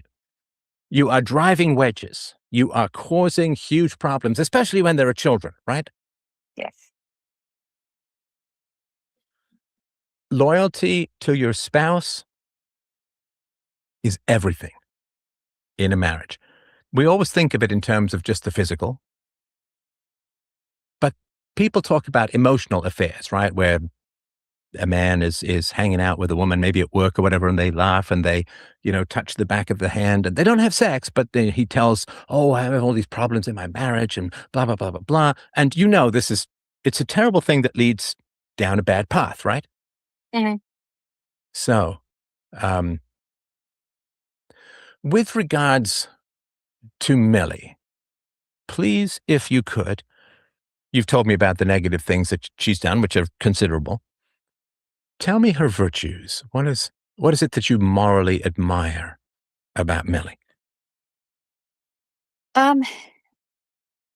I think that in some instances she does have good intentions with what she says. No. Virtues are not intentions. Virtues are manifest. She's in her 50s. Well, here's the thing with these people, even if they appear as if they have good intentions, like I said, their operating system is Satan. They're Satan's kids, right? Their life is for the will of Satan.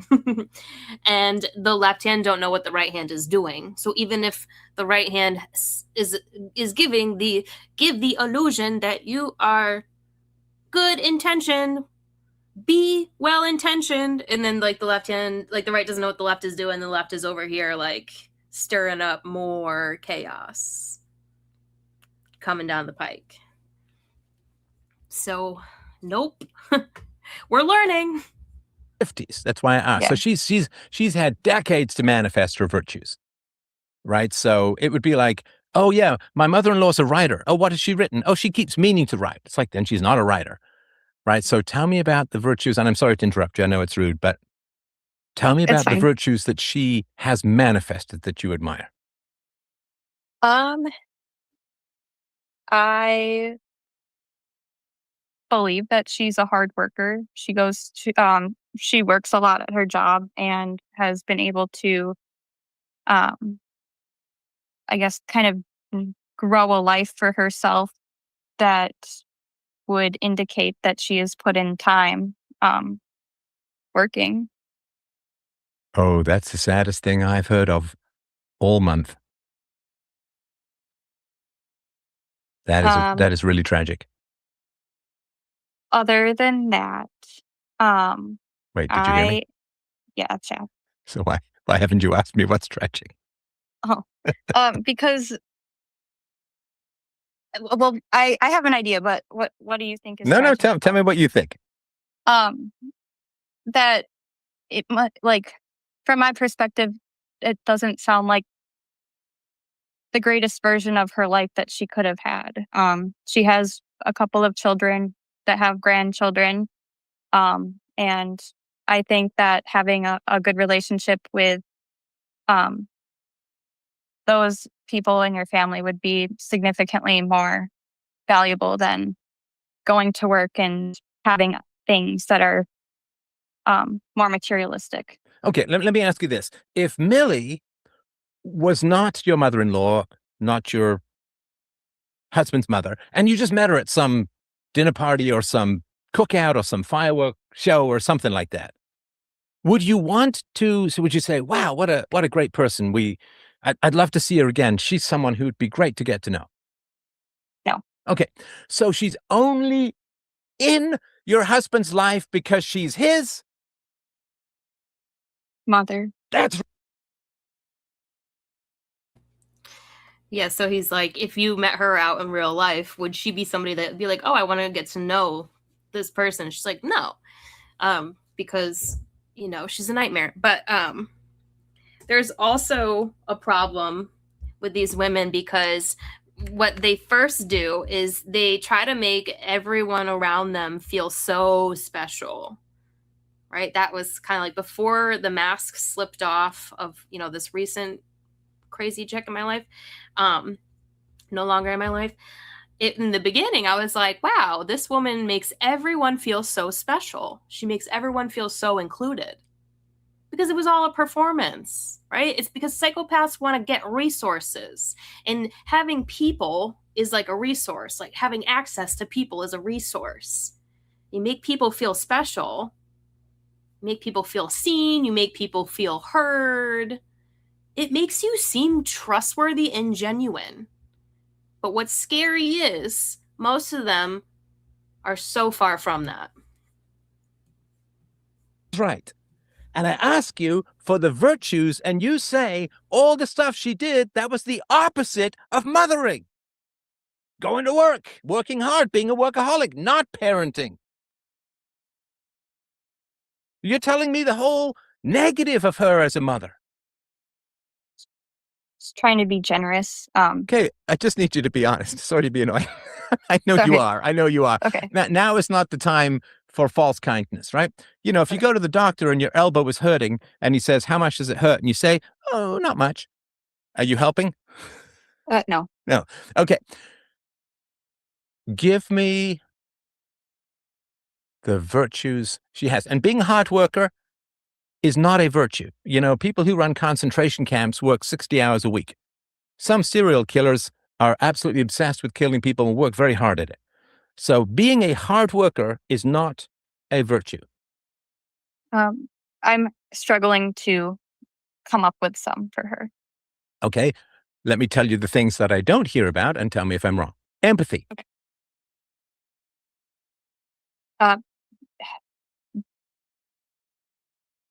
Here we go. This is when I knew Stefan had this chick's personality clocked. Because they're all the same. And he says it. They're like copy and paste. They're all the same. They're satanic super soldiers, I call them. I mean, they in one reality, like in one technicality, they are technically satanic super soldiers. Difficult to get from her. Okay. Kindness. Not particularly. Thoughtfulness. No. Honesty. It depends. No, then there's no, typically no. there's no Okay. honesty. That's No. like saying, is your husband faithful? It depends. It depends if there's a woman with a pulse around. It's like, then he's not, right? So not Yeah. honesty. And you already told me about psychology, right? Yeah. So she's honest, she doesn't have thoughtfulness, empathy. Is she curious? She like getting to know how other people think and feel. No. Okay. So again, I want to interject and mention that when a psychopath is trying to like get everyone's kind of like get them into their freaking web, they do pretend to listen and hear and care about your thoughts and everything. But it's really just the mechanism of making you form an attachment to them that they will never actually give back. That's not performative and not destructive. Some of these women are so demonic and the performance is so grand because they carry such a satanic energy of death that the only thing bad that happens to you is poor health. And then they just want to take care of you. So the mask can virtually never slip off, but your health will suffer. You'll gain weight, right? Your pet's health will suffer because everyone around them is overweight, unhealthy, and even the pets are unhealthy. And they just seem like the nicest, most helper, listener there is. Make everyone feel special. But if you recognize what's going on here in like your question, but if everyone around them is sick and fat and dying, including the animals, It's because these women carry the satanic frequency of death. And it's a choice at this point, and the whole internet is talking about this subject in different forms. It is a choice to choose to not see the true ill nature in women, or just the romantic love is mostly resource obtainment, which is not love. It's a choice people have to choose to see. Is this behavior okay or not? Is it okay for women to be neurotic? No.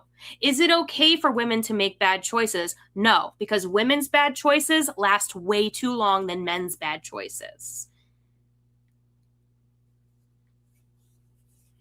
Is it okay for women to be hyper emotional and crazy? No, this is not okay. It is actually not okay for a woman to be like, woe is me. It's not okay. There's virtually never a time where a woman should be like, woe is me. It's a low survival dynamic, and oftentimes it comes with a high potential of ill health and death.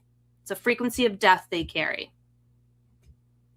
So she says, like, no, her mother-in-law doesn't even really particularly care to get to know anybody. But some psychopathic women, they actually pretend to care about everybody and all the time, and text you all the time and put you in a group chat and make plans and blah, blah, blah. And let's go on vacation. They care so much. They want to hear everything. Nothing's off limits here. You can trust me. They carry death. They will make you fat, sick, and dead. It's creepy. It's crazy. It's real. Is she direct? If she has an issue or a problem, is she direct, or does she run around spreading rumors and causing problems? The second. Okay. Right. So she's kind of terrible. Yes. Okay. Do you want... Sorry, this sounds like I'm interrogating you. I got you up against the wall. Love this comment from Jean. Hey, Jean. Hey, everyone. Sounds more like bitterness and envy from that mother-in-law. Well, jealousy is murder. And that's the thing with this problem we have with the same gender interspecies that is females. We are two species.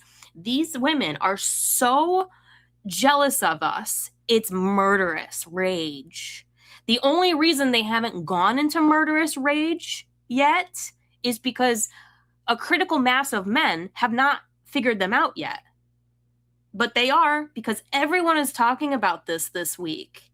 This is in everyone's algorithm. These women are glitching out. They're acting out. These wives are going crazy, going nuts on their husbands. These women are heckling comedians in the audience, like so inappropriate, being so inappropriate. Right? Because it's kind of like God's, like Satan and God is, like, I mean, Satan can't do anything that God doesn't allow. So God's allowing these women to kind of lose their shit so everyone can see. So there is no excuse when you get circumstances that come from being around one of these psychos, one of these creepy chicks. They are so jealous of us. It is murderous. And us women that have grown up with this, have been feeling it our whole lives, and nobody but each other believe each other. Men don't believe us because they have an inability to see it, because how would they see it? Only we see it, and we've been seeing it our whole fucking lives. The jig is all the way up. With a flashlight or something. Do you want? You have a son and a daughter? 2 daughters. 2 daughters. Lord above. All right. So if your daughters grow up to be just like Millie, will you be happy or unhappy? Unhappy. Right. So why would you want her around your daughters? I don't really. If your daughters become teenagers and have someone like Millie, manipulative, dishonest, aggressive, and lies a lot, and so on, would you consider that a negative friend for your children to have in their teenage years? Yes. Okay. What is the most central role of a parent? um, to protect and guide their children. Right. Right. What is, let me go out on a limb here and guess something here. Is Millie super nice No. to your daughters? I would say yes, but from my perspective, it doesn't seem like genuine kindness. It seems more Mhm. self-serving. Okay, so why do you think Millie is super nice to your daughters, but not to their mother? Not to you. Because she wants the attention from being a grandmother. Nope. She could get lots of attention by being nice to you as well. In fact, you'd want her over. No, try that again. Sorry to be annoying. No, you're good. One more try. It's tough. It's tough. So I'm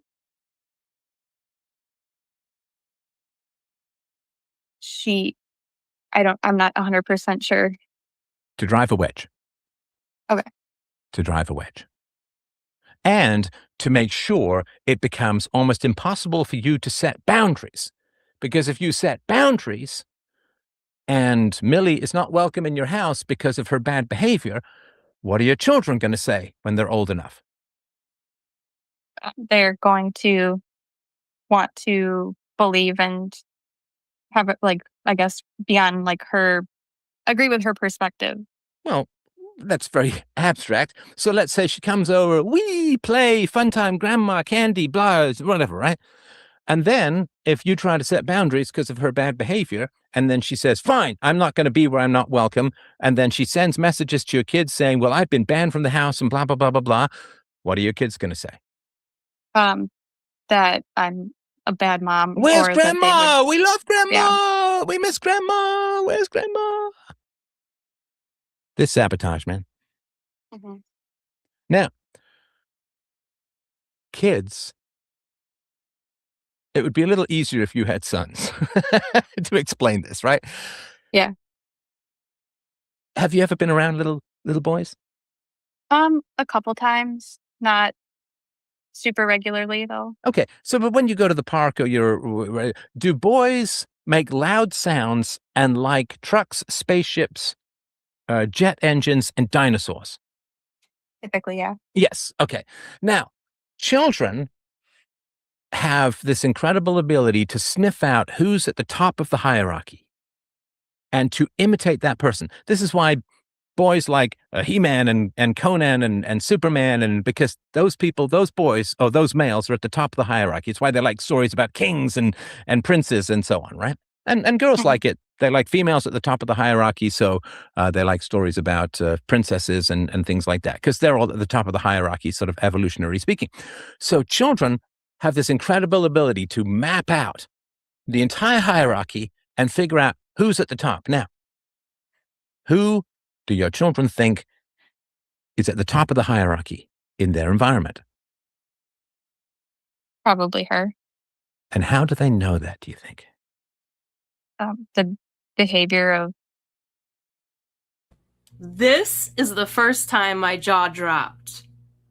Who do your children see as like the top of the totem pole in their eyes, in your family, like in their life? In a perfect world, it'd hopefully be dad. And obviously mom, but that's obvious. Dad. Her. This is a nightmare. These women are hell, and we have to protect future generations from them by getting all the way away from them. That's what God is calling us to do right now. just like the insulting, disregarding boundaries, being pushy, verbally. Right. Sometimes. Now, children are drawn to power, as they should be. So, who are children most likely to take after if your mother-in-law runs the show? That's right. That's right. Her coldness, her selfishness, or maybe it's narcissism. I don't know. I'm not a psychologist, so I can't diagnose anyone. But let's just say her coldness and her selfishness is trying to leap past you and your husband's niceness and kindness And I would argue infect your babies. Because This is what I'm hearing, because this is my algorithm, right? This is my special interest. And it's also kind of what everyone's talking about right now. These young men, they are struggling with dating. It's not worth it. These young men are saying that these women are so cold. It's not worth it. But think about it. They're 4 generations deep genetic coldness, right? They can't hide it anymore. And now they're just that. This is the problem with all this breeding for this last century. The problem is this last generation in the end times, these women will be so cold simply because of their genetics, right? Like they don't even have to be raised in an abusive environment anymore. They are just cold because you have 4 generations of it. You have 4 generations of poor attachment styles and bad culture. So it's like, wow, how come on the surface this woman seems like a catch, but there's some coldness to her. Can't put your finger on it. Sometimes they can, sometimes they can't. These young men say these women are just cold, and it makes it not even worth dating them. And there is no reason a woman should be miserable, bad mood all the time, even sometimes. There's no reason for it. There's no reason a woman should ever be neurotic, right? Scared. Woe is me. There's never a reason for it. Never. You give me any time it's okay for a woman to be neurotic, crazy, woe is me, miserable, bad mood, and I will tell you how it's actually extremely inappropriate and unwarranted. We should debate it. We should start debating on that. by deferring to Millie, you are telling your children, oh, yeah, we're not in charge. I mean, we can have all of this, we can have all of these values, but they're not real. Like we can say, kids, we really need you to tell the truth. And then they're going to figure out, not too long from now, that their grandmother lies. And she never gets called out, right? Mm-hmm. And you're going to say, well, you should be nice to people. You shouldn't call them names, right? And Right. then she's going to hear Granny say what to your husband, to their father? Insults and You're an idiot. Why did you do that? Why don't you ever think? And what's your husband going to do? not address it. Oh, okay. Sorry, mommy. Oh, right. Sorry to make fun of him. I'm sure he's a great guy, but I need to drive this point home. Yes. So your kids, See, and the problem with this, like letting, first of all, a woman should never talk like that to her husband, boyfriend, father, brother. Definitely not in front of the kids, of course, because it wouldn't be happening. But his mother is openly insulting their kid's father in front of the kids. What's that going to do to the psychology of the kid? If the man consistently doesn't stand up to his bitch mother, the kids think that that woman's in control. And in a society where children think the female is in control, they are weak, they're insecure, they have crappy posture, poor communication skills, very low self-esteem, sick and dying.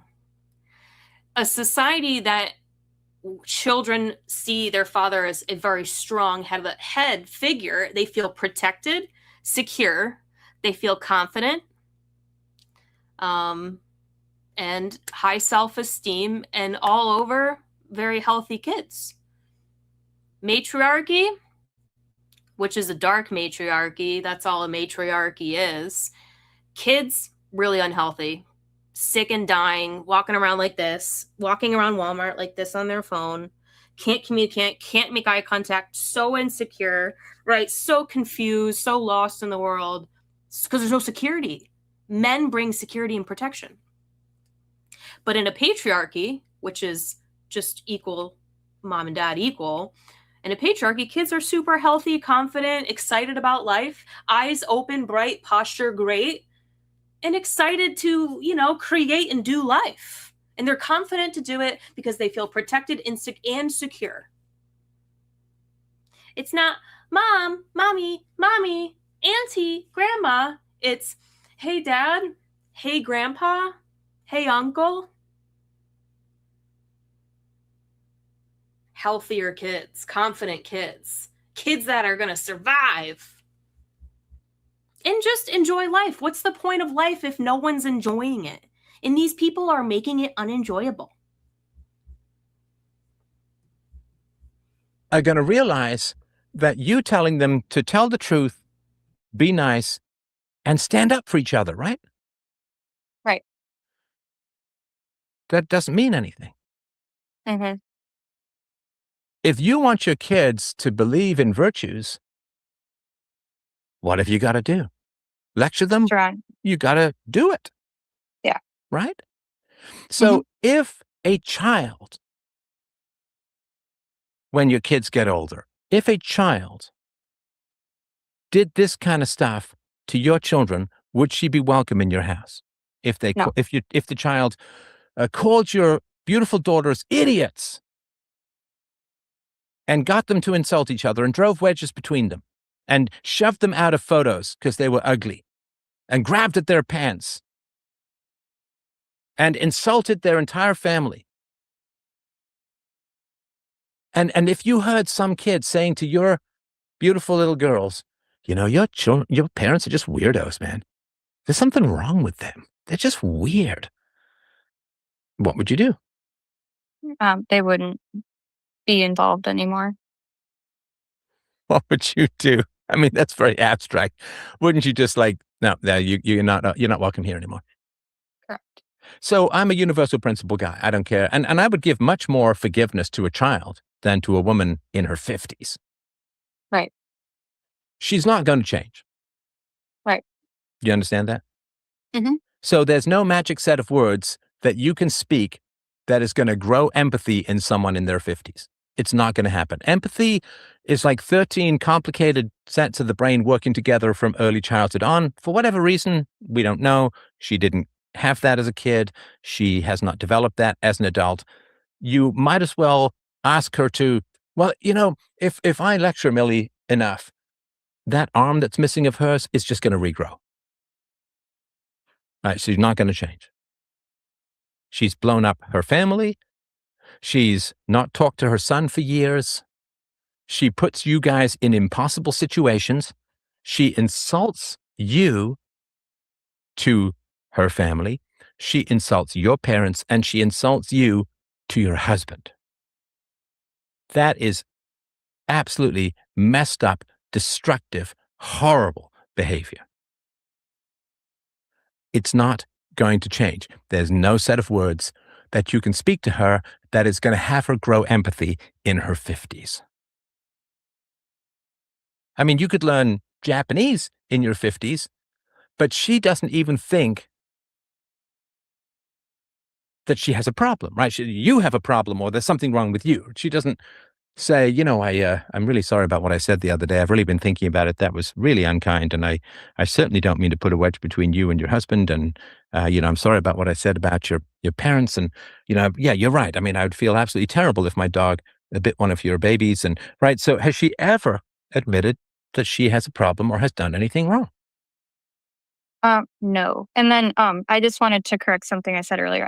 My husband is listening, and he wanted it to be accurate that he was the one who decided to stop talking to her. Then for that why period did of he time. start again? I don't know. He's right there. Ask him. Put him on if you want. Why? You had a perfect setup. It was all solved. Oh, the wedding. Oh, the sentimentality. If only I could love my mother into being different. Bro, I'm going to be 60 in a couple of months. And I'm a pretty affectionate guy. I love friends, family, have a wonderful relationship with my daughter, love my wife to death. Wow, I didn't know he was 60. He's a very healthy 60. This is what I want to see more of. This is what we're going to see more of. This man is 16. He's very healthy. We're going to start seeing a lot more of that. People living a lot longer. Death, I have never, ever been able to love my mother into being a halfway decent person. It doesn't happen. She can't even admit fault. Now, maybe if your mother went to, your Millie went to therapy, if she's really selfish, after many years in therapy, like it can be up to 10 years in therapy, there can be some blunting of the symptoms. But you have to go to therapy, you have to do the work. And you have to admit that you are wrong. And selfish people, narcissistic people, can never admit that they're wrong. They don't have the ego strength. See, most of us, I mean, who are reasonably healthy and sane, we know that we can be wrong. So, for example, I posted that Marilyn Monroe had an IQ of 165 the other day.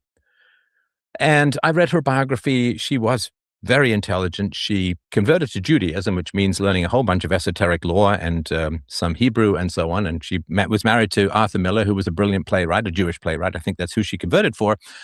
And also I know that blondes generally tend to be smarter than brunettes, not by much. But so anyway, it seemed credible to me. I posted about it. And then people pointed out that this was an internet myth. She never took an IQ test that anyone is aware of.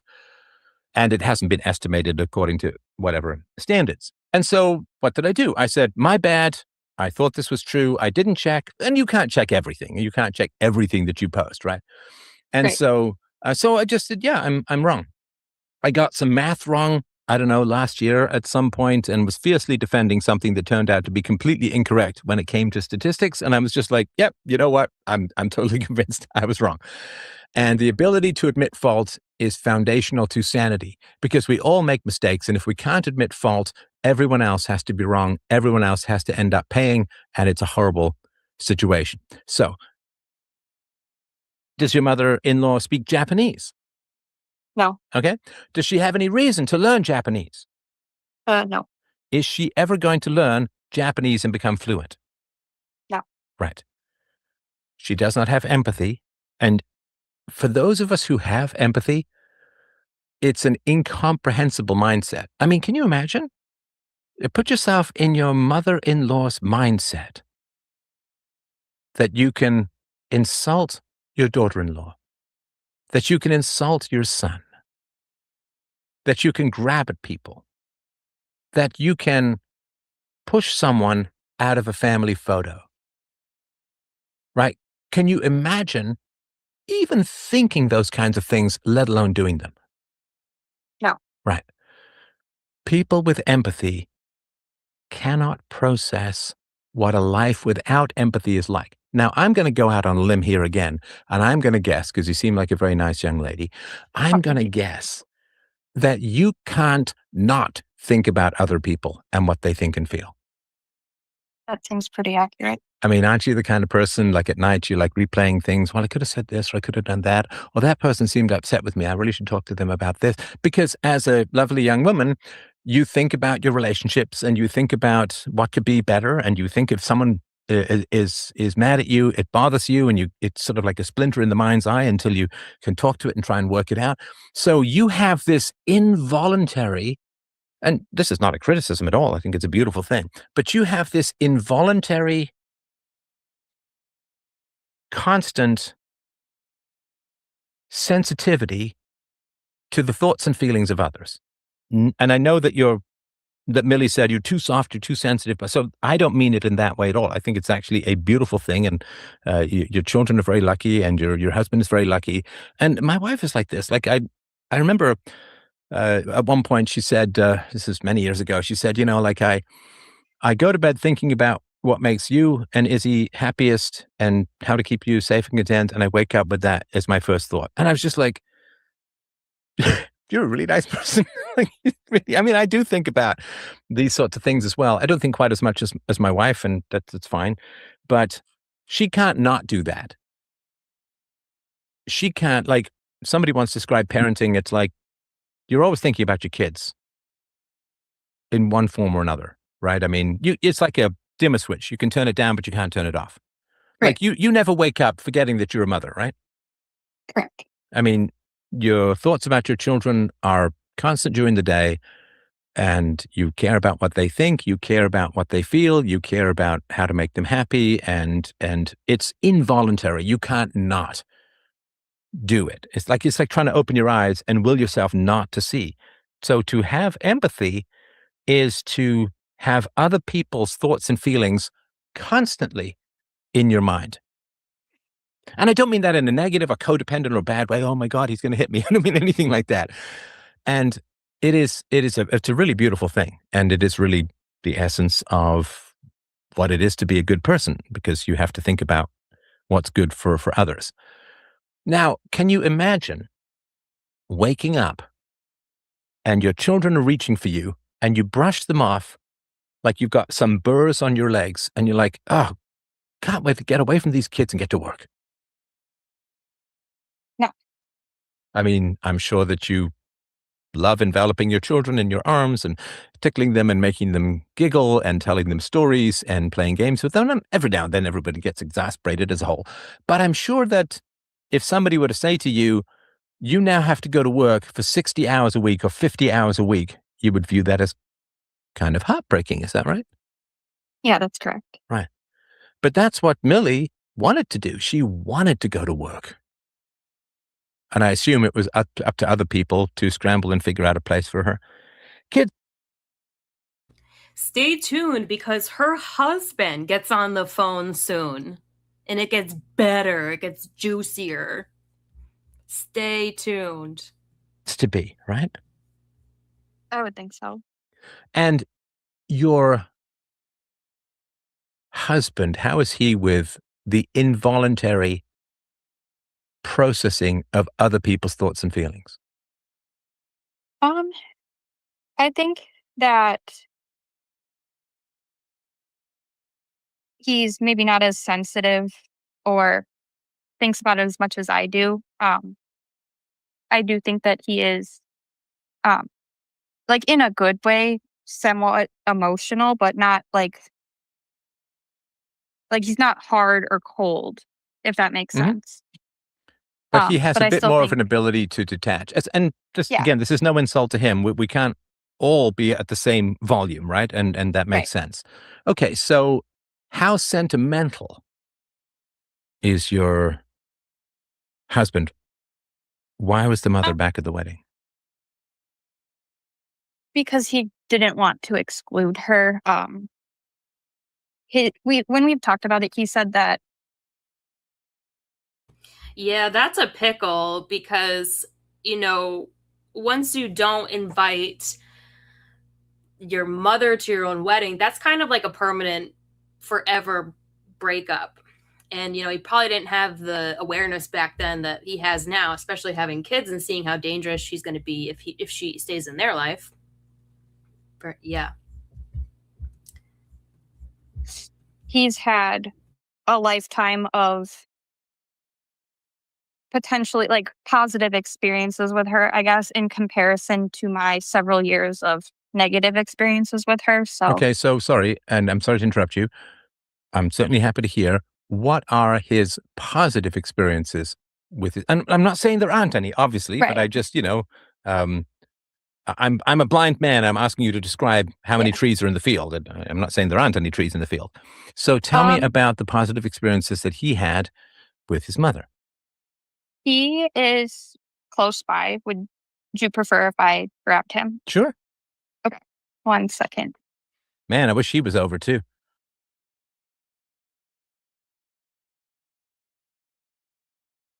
I love Stefan Molyneux. He goes, man, I wish she was over too.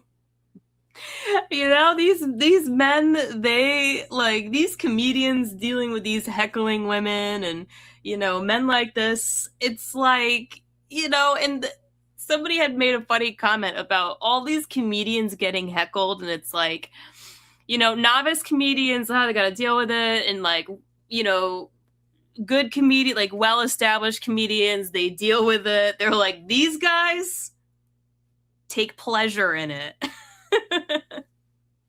It's like going to war with the devil.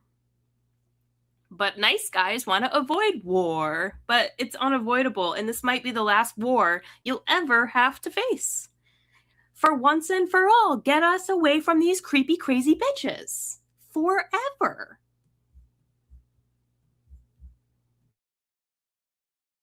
And yeah, I always feel odd because I ask the questions like, well, what are the positive experiences? Not because I don't think there are any, but I need to know what people are classifying as positive experiences, if that makes sense. Oh, hey, this is the husband. Sorry, I just walked in. No problem. I How you had a doing, bit man? of a lag, so I'm doing great. How are you? Thank you for jumping into this conversation. I really, really appreciate that. We've been talking about your mom, and you have heard a little bit of what's been going on? Yeah. Okay. However long the X delay is, that's how caught up I am. So That's fine. Okay, so your wife was telling me about you saying, well, I have all these positive experiences with my mother, which I'm not obviously disagreeing with, but I'd just like to know what they are. Oh, for sure. I actually had a very good upbringing. Neither of my parents drank or smoked anything in front of us. I didn't start smoking or drinking until I was like 19 or 20. So they were all very much around. I know my lady said that my mom was a workaholic, but I wouldn't say that. They just had to work to, make ends meet for both of us. So me and my brother, but it was Sorry to very interrupt. good. What do you growing mean up. by workaholic? My wife said that my mom would like to work instead of hanging out with us and stuff. And I wouldn't say that that's the case. But I mean, okay, so when did she leave? Typically, when you were a kid, when did she leave in the morning and when did she come back at night? they put us off on the bus at like 8 or 9 o'clock, and then they'd come back anywhere between like 6, 7, or 8.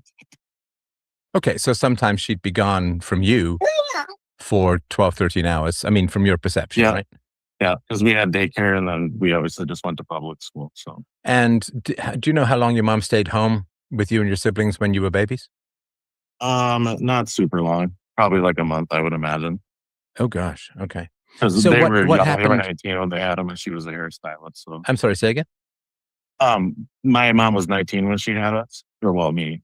So she had to get straight back to work to, pay the bills and do whatever. And my dad was working as well. So I think I just went straight into daycare.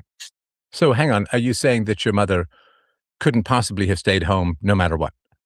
I mean, considering how much family lived in the area, I wouldn't see it as a big ask to have her stay home. But I don't know. This was kind of in like 1991-ish. So I don't know if that was kind of the whole, no one's really talking about staying home and watching your kids. It's just Well, taking a but job, you pay the know, I'm sure bills. that when you got into your teenage years, your parents warned you about the dangers of peer pressure, and you got to think for yourself and don't just go with the flow. So you For can't, sure. yeah, you can't. She can't claim that as an excuse if when you were younger you were told to think for yourself. Okay, so you weren't breastfed, is that right? You were bottle fed? No, I do believe I was breastfed. I'm Well, not not if she sure went back to exactly how work long. after a month. Well, then it was definitely a combo platter. Both Okay, like maybe she formula and pumped and there boob. was some bottles Yeah. in the fridge or something like that. Right. Okay, got it. All right, so your mom's gone a lot during the week, and did she work on weekends? She did not. Okay. So we did have weekends together. Okay, and give me the positive, fun things that you did with your mom. We go to the park a lot, go on walks, running and doing chores and errands and stuff, groceries. Like, it was a good upbringing, and our parents didn't really argue that much in front of us, at least not until we were older. Or, maybe you start to notice a little bit more when you get older, but And what did you notice, and at what age did you notice your parents having conflict? probably like late elementary school, middle school for sure. Because I got divorced before my freshman year. The When you summer were 15, before. I think your wife said, or something like that, Correct. right? Yeah. And I think your wife was saying that there was infidelity. Yeah, so they both got together real young. And I mean, my dad got my mom pregnant, and they aren't really dating, I guess. So Your they were dad got kind your of, mom pregnant. I mean, that's not accurate, right? I mean, they both chose to have unprotected sex. oh, absolutely. Okay, Yeah, so they I'm both not chose. And this is a perfect example of these women that had kids with shitty dudes, and everyone's treating them like innocent doves in the equation. Society cannot survive off of the bad choices of women. The dad can walk away, mother can't. And now society has to find a way to take care of mother and kids because dad walked away. It wasn't he got you pregnant. You chose to have unprotected sex. So turn off the tears. Chose to saying get they're both- pregnant. Yeah, I'm spreading the blame equally. Okay. But my one side's family is very Catholic, the other side very Lutheran. So, this was kind of in the age of, oh, you can't be having kids out of wedlock, and you got to get married for the kid and make everything work out. All right. And we did have a lot of family in the area, like where they grew up. So, And do you know how it's long the not like they- infidelity? Sorry, do you know how long the infidelity was going on before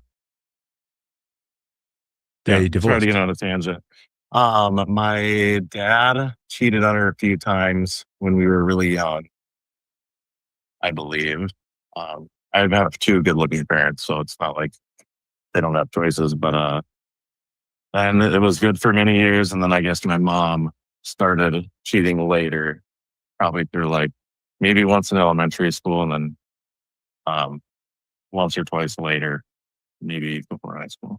And then that's why the divorce happened? I wouldn't say that's why the divorce happened. I mean, both my parents are very strong-minded, very stubborn people, and unless they're able to talk about their stuff and like be able to get over stuff, I mean, it's just going to be consistent, drama over and over and rehashing, and I think that's kind of what happened. Okay, so you don't know the defining incident that led to the divorce, is that right? No, it actually kind of came out of left field for me. Because, like I said, my upbringing and family was very good on both sides. So, And then the divorce was unpleasant? I mean, they all are, but unusually? yeah, there was drama about child support and stuff. And my mom wanted to have full custody for schooling purposes and like medical decision sort of stuff is kind of what she explained to us. Sorry, your mom wanted to have full custody. Yeah. So But my See, this is entertaining for me too, even though I listen to it, because my speaker box in my car, it muffles really deep voices. So I could barely hear what the husband was saying when I listened to this the other day. So like a lot of this, it's like I'm hearing clearly now. And I'm like, oh my God. Of course the bitch wanted to take the kids away from the dad because that's what creepy chicks do. She wanted to take your father's children away from him. No, it wasn't like that. It was more, she said it was more on the administrative side, like, decisions need to be made about stuff or who needs to be called, but she would be the main stuff. We still got to see my father for half the time, though. So I I'm not a understand what you're lawyer, saying. obviously, right? But full Yeah. custody means that he's excluded from decision making, isn't it? Yeah.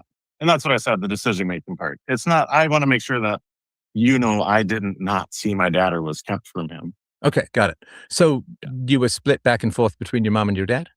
Correct. Okay, so she didn't want to take the kids away. She just wanted to be able to make all the decisions. Yeah. So she wanted to exclude him from an effective role of being a father by her being able to make all the decisions. Yeah. Okay, And I that's didn't know pretty that when I bad, was isn't younger, it? but now after all these years, I can look back on it and say, yeah, that's bad. Okay.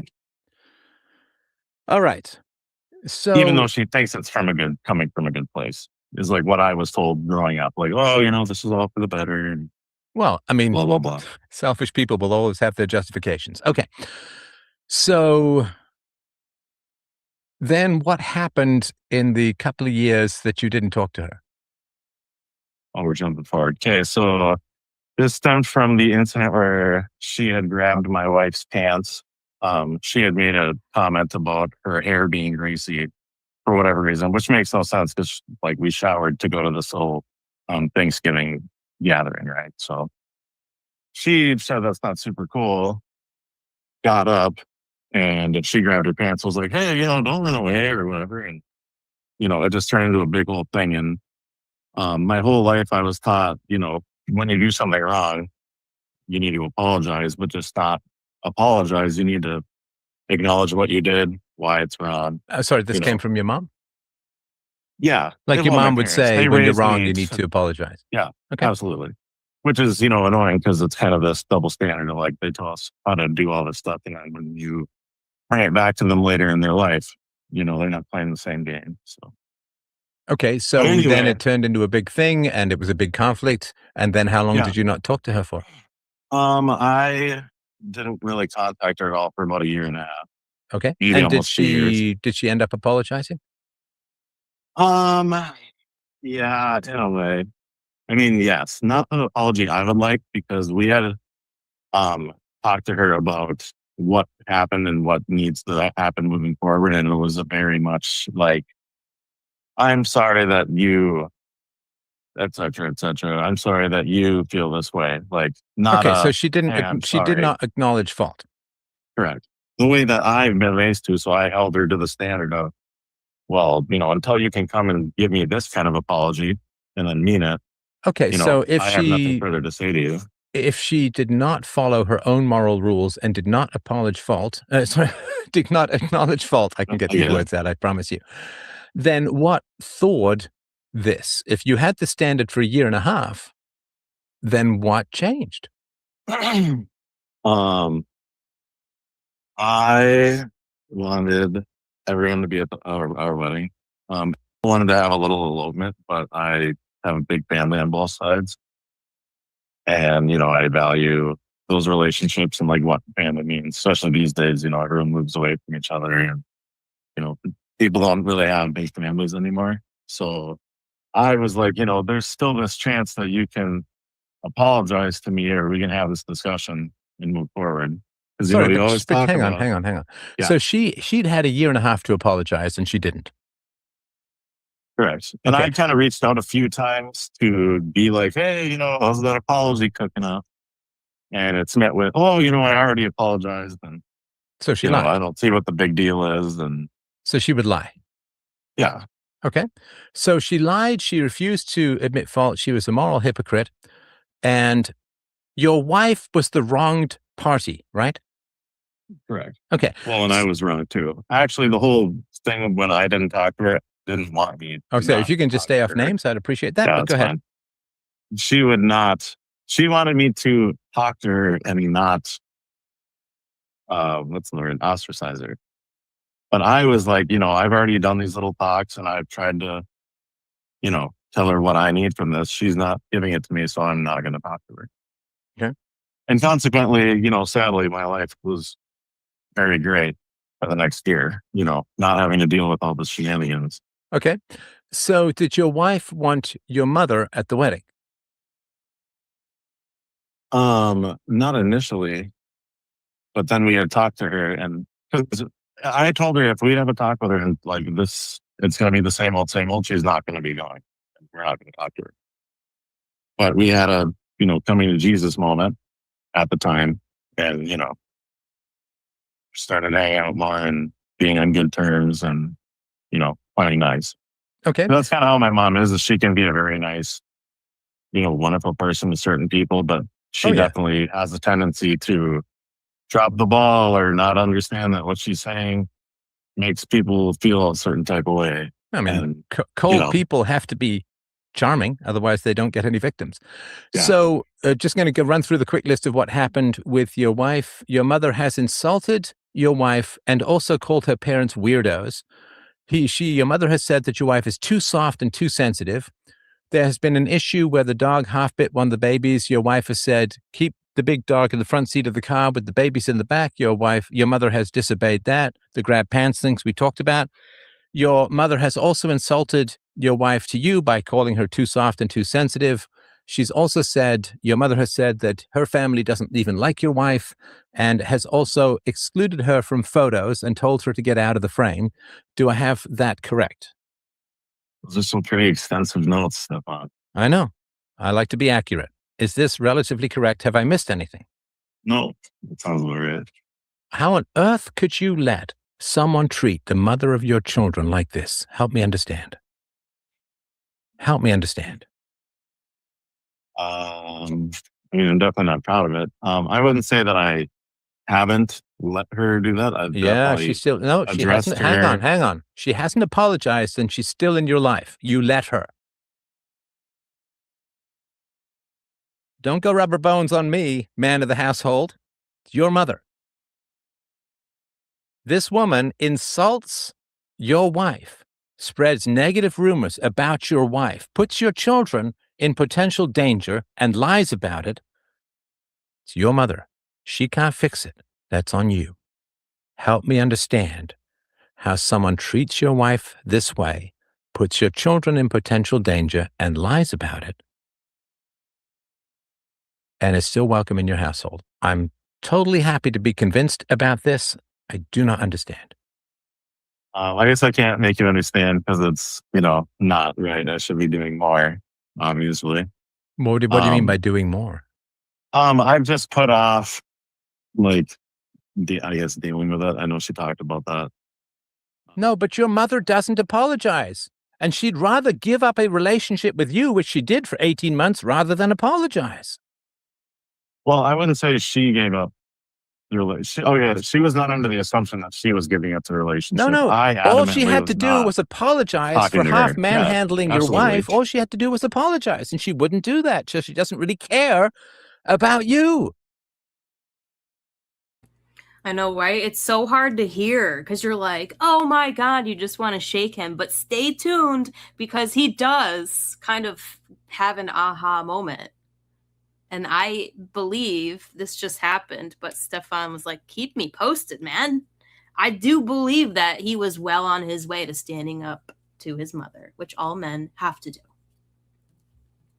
Can you imagine if you did something wrong to one of your kids when they grew up and they said, hey, just apologize. And you were like, no, I will give up at 1.5 years or infinity time with my child rather than admit I was wrong.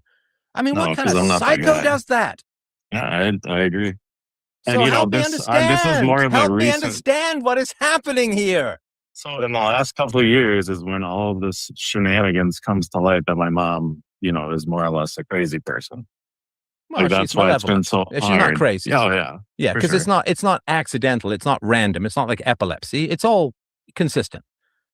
Yeah. So And I very much have help me tendencies understand. Like, her, give me but the I logic. am able to have the empathy. Give but me the I'm not able to logic. stand up for it. Give me the There is logic. no logic stuff. Hang on. Give me the logic. And there is a logic. We may not agree with it. Give me the logic by which, which, WHICHWITCH. Give me the logic by which somebody who insults your wife is a moral hypocrite, potentially puts your children in danger and lies about it. Help me understand the logic by which this person is in your life when you said your life was way better when she wasn't. I want her to have a relationship with our kids, considering Fantastic. I had Okay, a good that's it. growing Okay, up. so that's 'Cause a her reason. mom was bad. This is another thing is her mom did not treat her good at all. But my mom said that the only reason she was still allowed to be a part of our lives is because she was a good grandma. Which I can attest. I would have never known for many years that my grandma, did stuff to my mom. Like she was abused, screamed at, among other things. So I'm not excusing my mom's behavior because that stuff happened, but okay, so I you understand where she's coming from. want your mother's personality to transfer to your daughters because you want your daughters to look up to and respect and have a good time with your mother. Yes. So you praise 99% of the time she's good with the kids. Sorry, go ahead. But yes, 99% of the time she's wonderful with the kids. But yes, you're right. There's going to be times inevitably where she's going to cross the line and say stuff that I don't think is okay to say around kids or Okay, act so around listen, kids, for bro, sure. you ever played the game Fruit Ninja? No. Okay. I mean, I It's know a what it is, but little tablet game where you swipe and you cut up the fruits and you avoid the bombs or whatever, right? I know what it is. I've never played it. Okay. So you're doing this fruit ninja thing, and you're slicing and dicing up your mom, and you're saying, well, there's this good part of my mom. She's great with the kids. She's blah, blah, blah, blah, blah. And then there's this kind of cold, mean, selfish part of my mom who insults my wife and grabs at her and won't apologize and so on. I'm here to tell you, people don't come in pieces. They don't come in shards. They're not like stained glass with good parts and bad parts that are divided by these big lead coatings, and never the twain shall meet.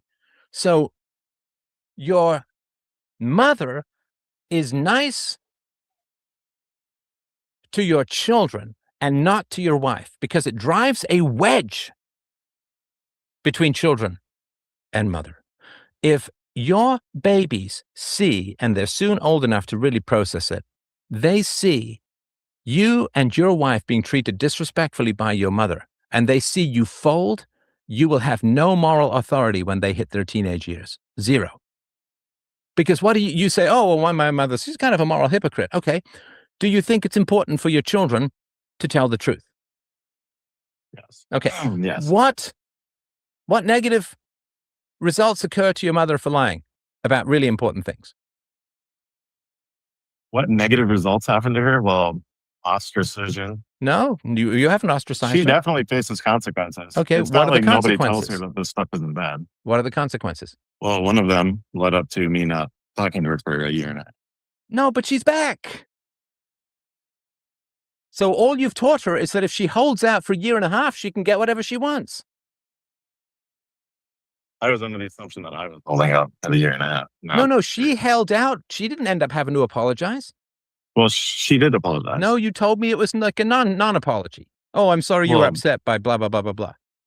Yes. I asked you very directly, and maybe No, we I need remember. to revisit She that, but I did, thought but I'd asked that's you, not- did she? Go ahead. It's an apology. No, I don't care what it is to her. I asked you, was it a real apology? You said no.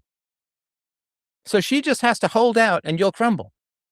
All you've done is you've trained her that she just has to hold out and you'll fold. Now, so you're going to tell your kids to tell the truth, but your mom's still welcome to be around them and take care of them, though your mom lies. Are you going to tell your children not to insult people? Yes. Okay. Especially if it's wrong. And so your mother insults your wife and insults your wife's parents.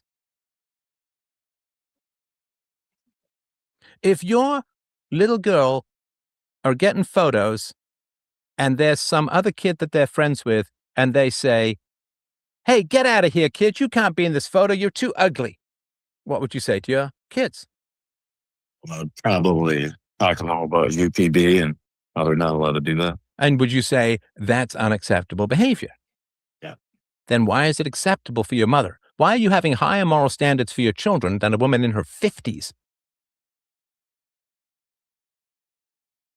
I guess I'm just not holding her as accountable as you would like. You are holding her less accountable than your little children.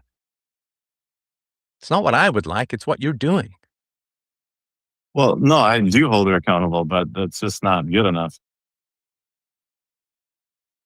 This is a freaking nightmare. This is heartbreaking to hear. This dude making excuses. Oh, then I'm not holding her accountable than you would like. This shit is so heartbreaking to society. You freaking Chad. You Chud. Which I think he comes around, but this is such a nightmare and it's so heartbreaking the way this dude is acting right now. According to you, right? And my wife, obviously. Okay. How do you hold her accountable? I guess I don't talk to her anymore.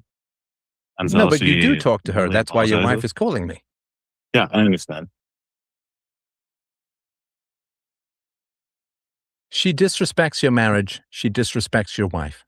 Bro, come on. Your mother is your unchosen past. Your wife is your chosen future. If someone, I've mentioned this before, I'll just touch on it briefly. Someone I'd known my whole life said, when I was engaged to my wife, said, I'm not going to really bother to get to know her. You're just going to get divorced anyway. Eject. Done. Done. Nobody That person disrespects didn't my raise wife. you, though, Stefan. I'm sorry? But yes. I said that person didn't raise you, Stefan. So, the person who raises me has an even higher obligation to be nice and good. Yes, I agree. But like you said, people are going to change. And people what? From what I've heard, from what you said, people don't change, especially after they're No, 50, let's people be change, honest, but they have to. If they first have to admit fault. I get it's hard and it's heartbreaking the way this dude is still acting like this. He's like, well, that person didn't raise you. Well, she raised me. Well, she raised me. It's like you're just a random character generator that she crapped out. You didn't choose to be born. She didn't choose you. You chose your wife, and you see the way this woman acts towards her, and by allowing her in y'all's lives still is an insult to your wife, and it's definitely going to put a damper on your love, your sex, your parenting of the children, health, peacefulness in your family. There's never any peace when these people are involved, when they're on the horizon, right? When there's a plan in the future, when you have to see them again, there's no peace.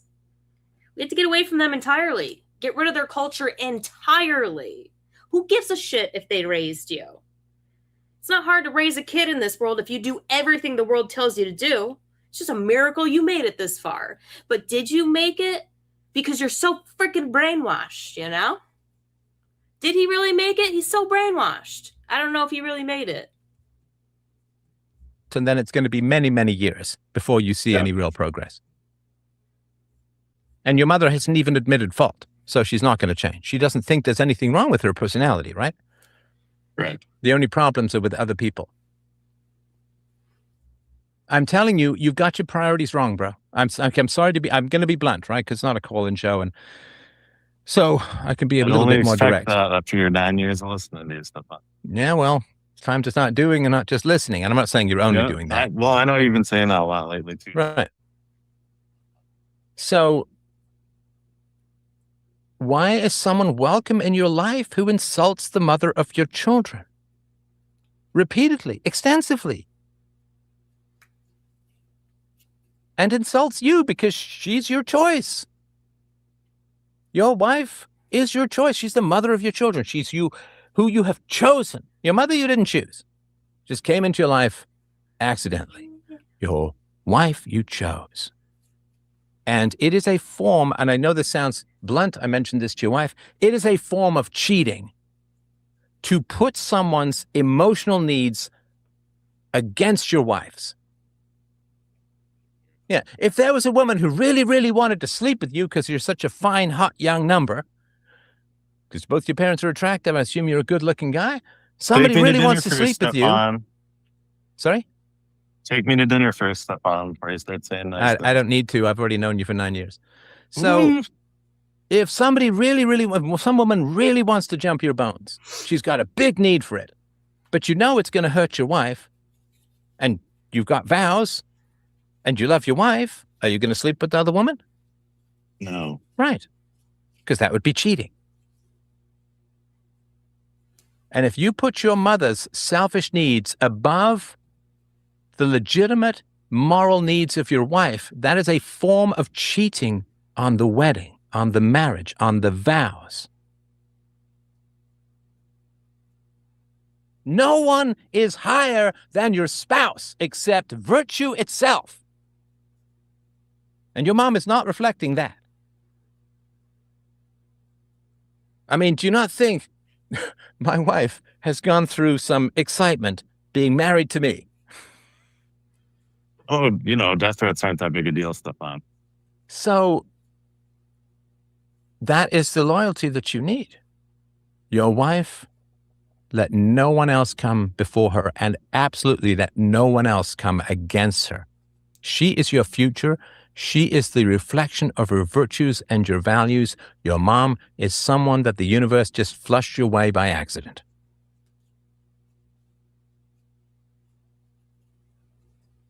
Correct. We make decisions based on virtues and values, not accidental genetics and unchosen history. And you said, I assume, in your wedding vows that you were going to put each other first. And, as I mentioned earlier, the vows are, if you don't speak up now as to why we shouldn't get married, never, ever speak of it again. I'm just telling you, man, like, man. Oh, sorry, the microphone was on, so it must have been echoing. But yeah, it's cheating to put your mother's needs above your wife's. But women also have to have the maturity. You'll get there eventually. These women cannot coexist in our lives at all whatsoever. They are something different. They are a different species.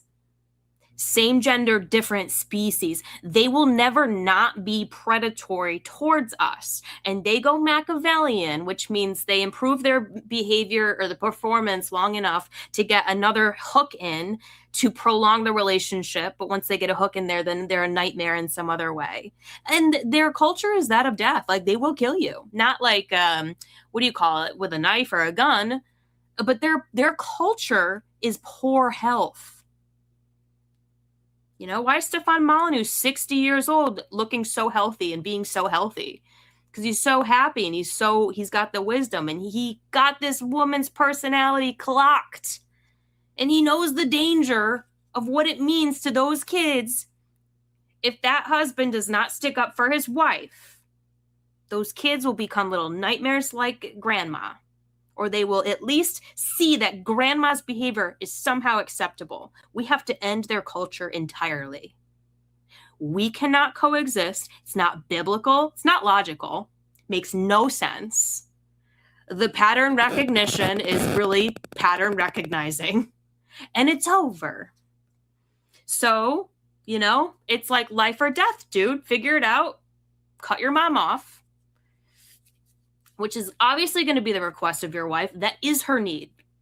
And that is the existential need of your children and their future. And that's when the world will finally change, will actually change. Because we have this weird spiritual gender misplacement with alien women and God's men, good men. Alien women and men. And the children they are after. Like, they cannot continue their culture. Thank God she didn't have daughters. She'd probably pop out little psycho like herself. Man, husband to husband, I do not let my children or my wife see me bow down to anything except perhaps naked force. Right? So when I was in Hong Kong, I showed my wife the documentary, of course, and I said, yeah, I took the tear gas, but when the tanks came, pretty much I was out of there because, you know, I can handle tear gas pretty much, but I can't handle, you know, tanks, right? I'd be a Tiananmen Square dude. Stefan, you look pretty strong. Yeah, but I don't, like, if people confront me in public and they're mad at me and so on, I don't back down. I go out and give speeches. You cannot back down to anything except naked force. And I assume that your mom isn't armed with some Uzi. So you don't back she down. definitely has joked about killing people or whatever that cross her, but I'm sorry? I said she's definitely joked about killing people that cross her, but Your mother haven't has. we all? Yeah. Your mother jokes about killing people. I'm not going to say she does it all the time, but it is definitely. Well, nobody does anything all the time. Yeah, well. I mean, I've said my piece. Is there anything else that you wanted to mention? No. I mean, I guess I've known all this stuff, but I'm definitely an anxious avoider at times. So it's been more of a slow sort of not letting her see the kids as much and just pretending like things are okay sort of deal. Well, it's the same thing when you cut off any psycho in your life, when you go no contact. There is tons of anxiety in your gut because there's a spiritual war happening for your soul. So you have to go through a few weeks of being uncomfortable to have freedom that eventually leads to a life where you never feel anxiety ever again. Anxiety is part of their culture, right? It's a part of their world. It's not a part of the future. It's not a part of God's will, and it's not heavenly. They're the ones keeping it there. Cut these people off. Yes, you're going to feel anxiety because there's a spiritual war. The devil and all the demons are attacking you because it's like a serious war for your soul. So you feel it in your gut. These dudes will get anxiety and a lot of it. But I'll tell you what, that'll be the last war you ever fight for once and for all and forever. If you would just get them the fuck away from us. Excuse my vulgarity. Yeah. Listen, get rid of her from the family sort of thing, because for a year and a half, because that kind of wasn't cool. But listen, necessary. look, I'm not telling you what to do, but I am telling you don't be a hypocrite. So if your mother is welcome in your life, despite insulting your wife and kicking her out of photos and calling your in-laws weirdos and just being cold and mean and nasty, well, that's fine. Then you have to say to your children that you need to conform to the most aggressive person around you. That if someone is really, really aggressive, you just do whatever the hell they want and don't say a thing. And if somebody is, you say to your daughters, if one of you gets insulted, the other person should totally go along with the person who insults and agree with them, and they should still be welcome at your house. So my purpose is just if you, as a father, if you say, oh, kids, if you don't like someone, you can just spread negative rumors, you can insult them.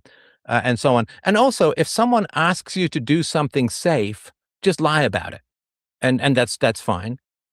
And you can kick people out of social groups for no reason. And you never have to apologize to anyone, and so on. If you're going to say that to your kids, at least you're not a hypocrite. But if you're going to give your kids moral instruction that's the exact opposite of what you accept in your mother, then they will sense that, they will understand that, and you will lose credibility. And then the teenage years, you'll look back and say, boy, that sure wasn't worth it. Right. So what would be a good segue into cornering her and, I don't know, not making a sheet of demands, but... No, you already tried this. You tried getting one apology for her half manhandling your wife by pulling at her pants, right? So she held off for a year and a half. She's not going to change. She's committed. She's dug in. She's not capable of change. That doesn't sound like there's any observing ego by which she can compare her actions to any kind of higher standard. She's not going to change. So going to her with a list of demands is just saying, hey, if you could just lie and gaslight me some more, fantastic.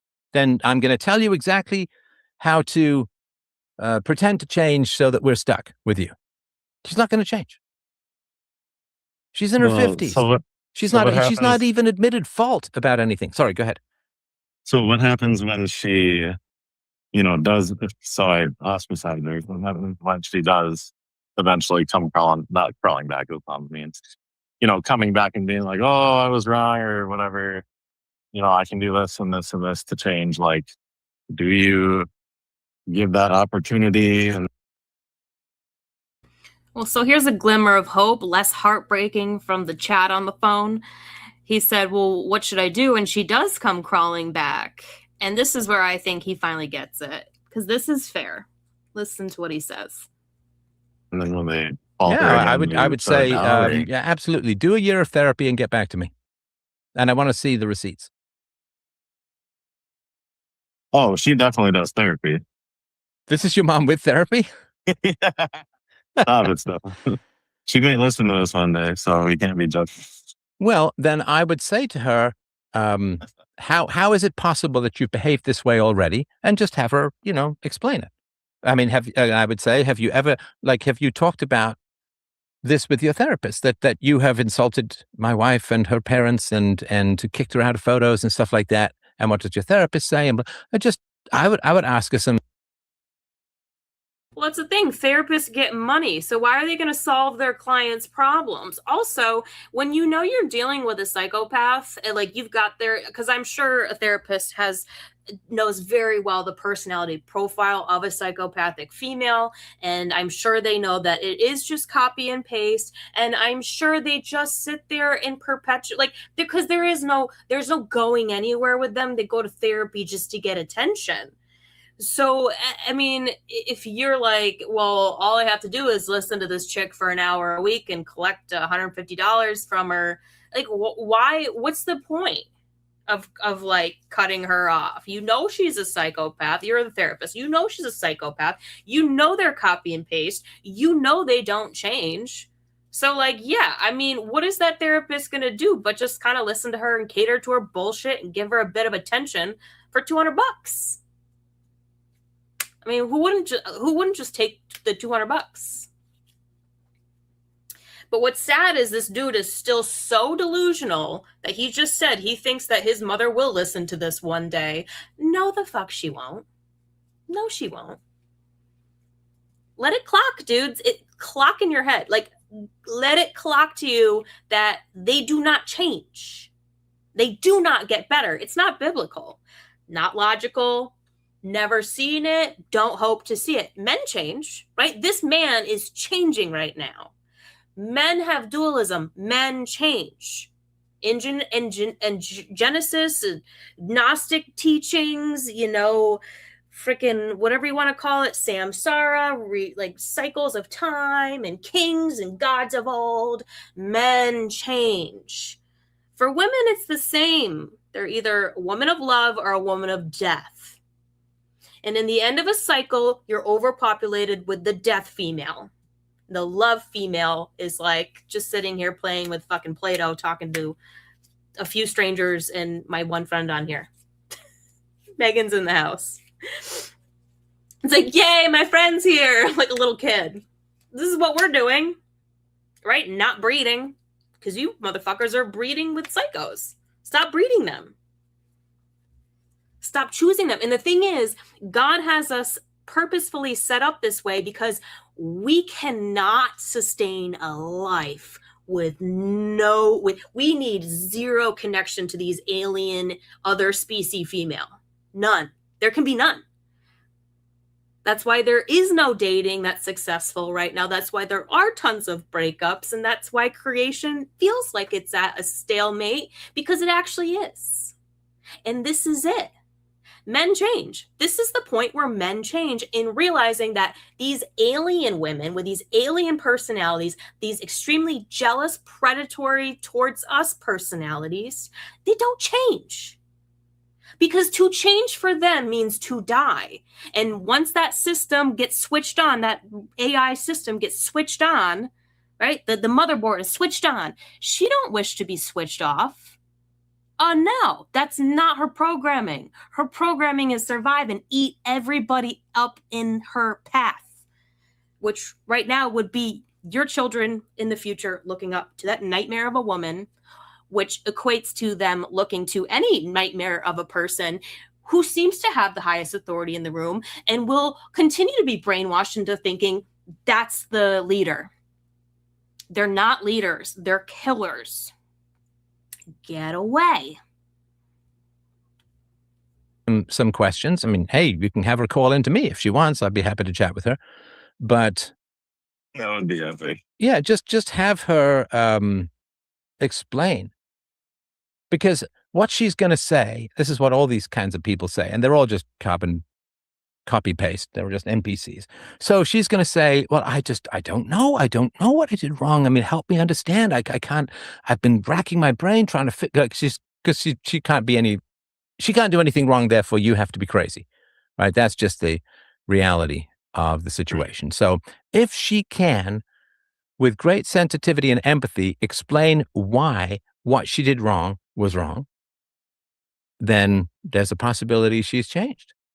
So just say, make the case from So actually, this is a fair response because I mean he's smarter than me right now. I mean he's definitely smarter than me, Stefan. But I'm saying he's smarter than me in the sense like he's better at what he does, and he's smarter than me in this, especially here, like knowing that okay, now this dude he's got it in his mind that his mom has the potential to change, and so you can't just say no man they don't change, she's a psychopath, they don't change, because the person like willingly continuously like chooses to not see it because they don't want to see it, right? It's going to hurt him to see that, and it's going to be a choice which he likely won't make.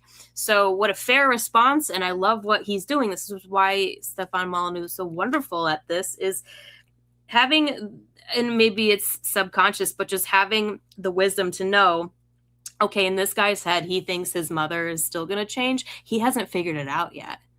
So Stefan is like, well, here's what you can do, in which the gentleman will find that they don't change. Right? Stuff doesn't happen overnight, but over the course of time, they will see it.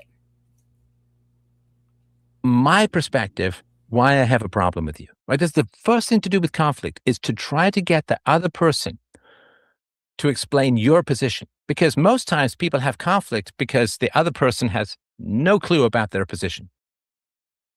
Right? So, and don't give her any prompts. Like, can you understand that when you call my wife too soft and too sensitive and you say her parents are weird, don't give her any prompts. Just say, what problems do I have with you? And what's she going to say?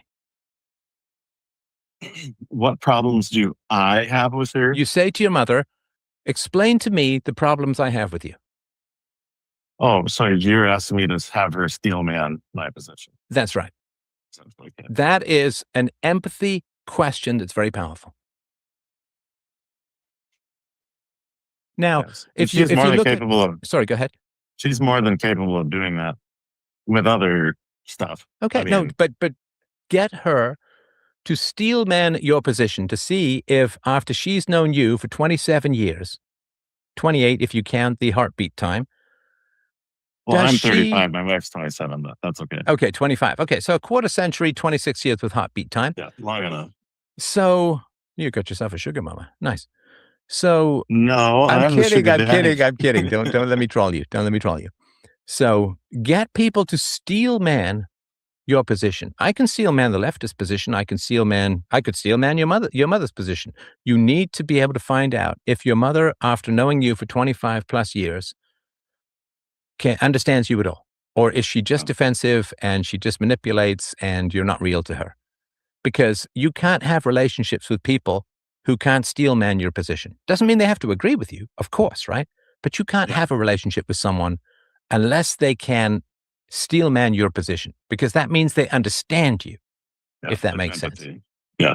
Yeah. So if she's like, well, what did I do? It's like, tell me you've known me for a quarter century, Mom. You've known me for a quarter century. You know me better than anyone in the world.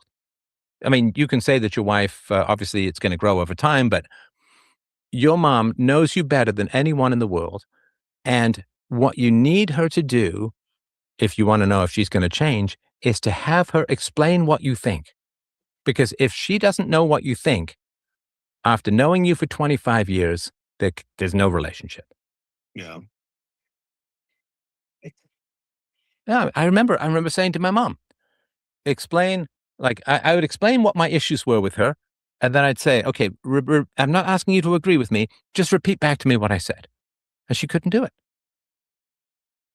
Then what's the point of talking? Or wouldn't. I'm sorry? She couldn't or wouldn't. Who cares?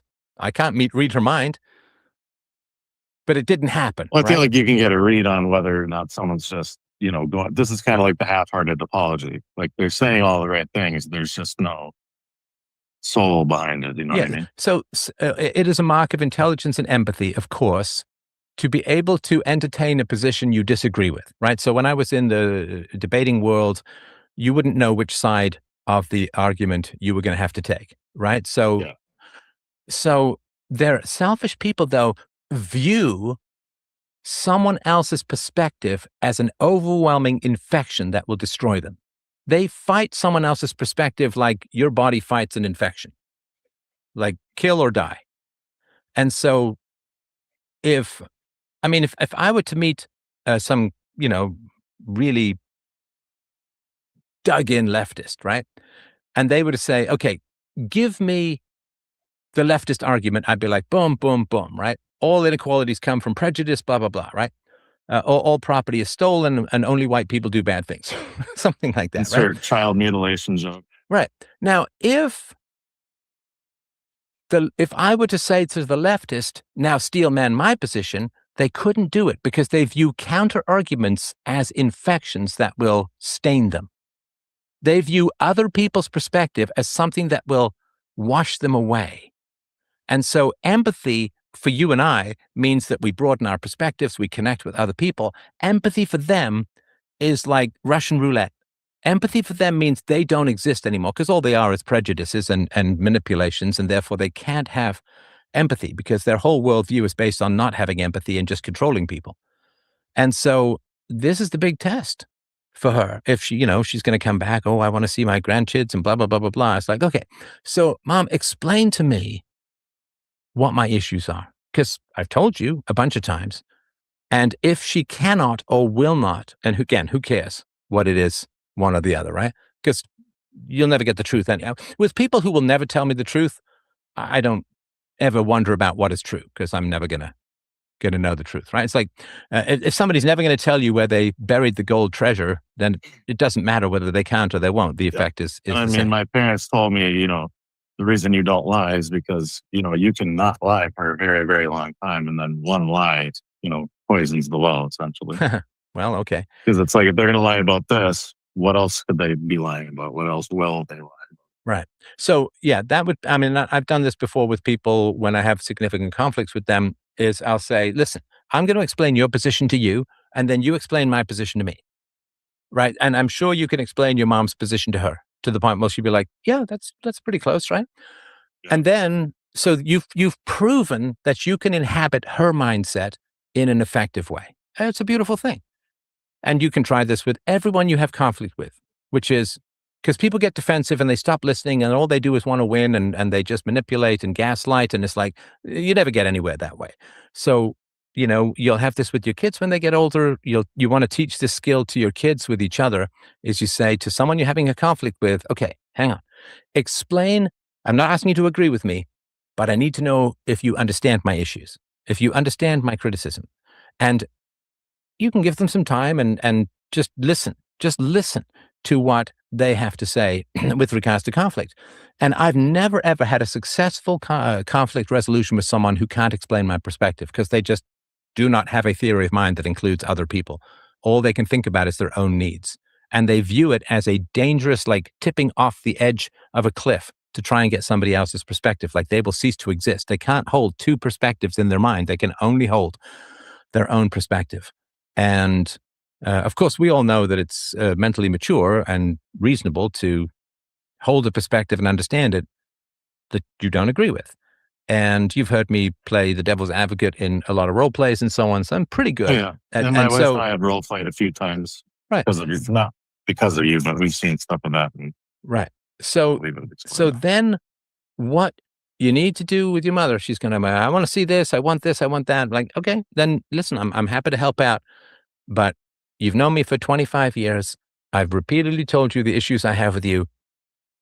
Please tell me the issues and she's going to be like, I don't want to play these games, or I already know what your issues are, but like, just explain them to me.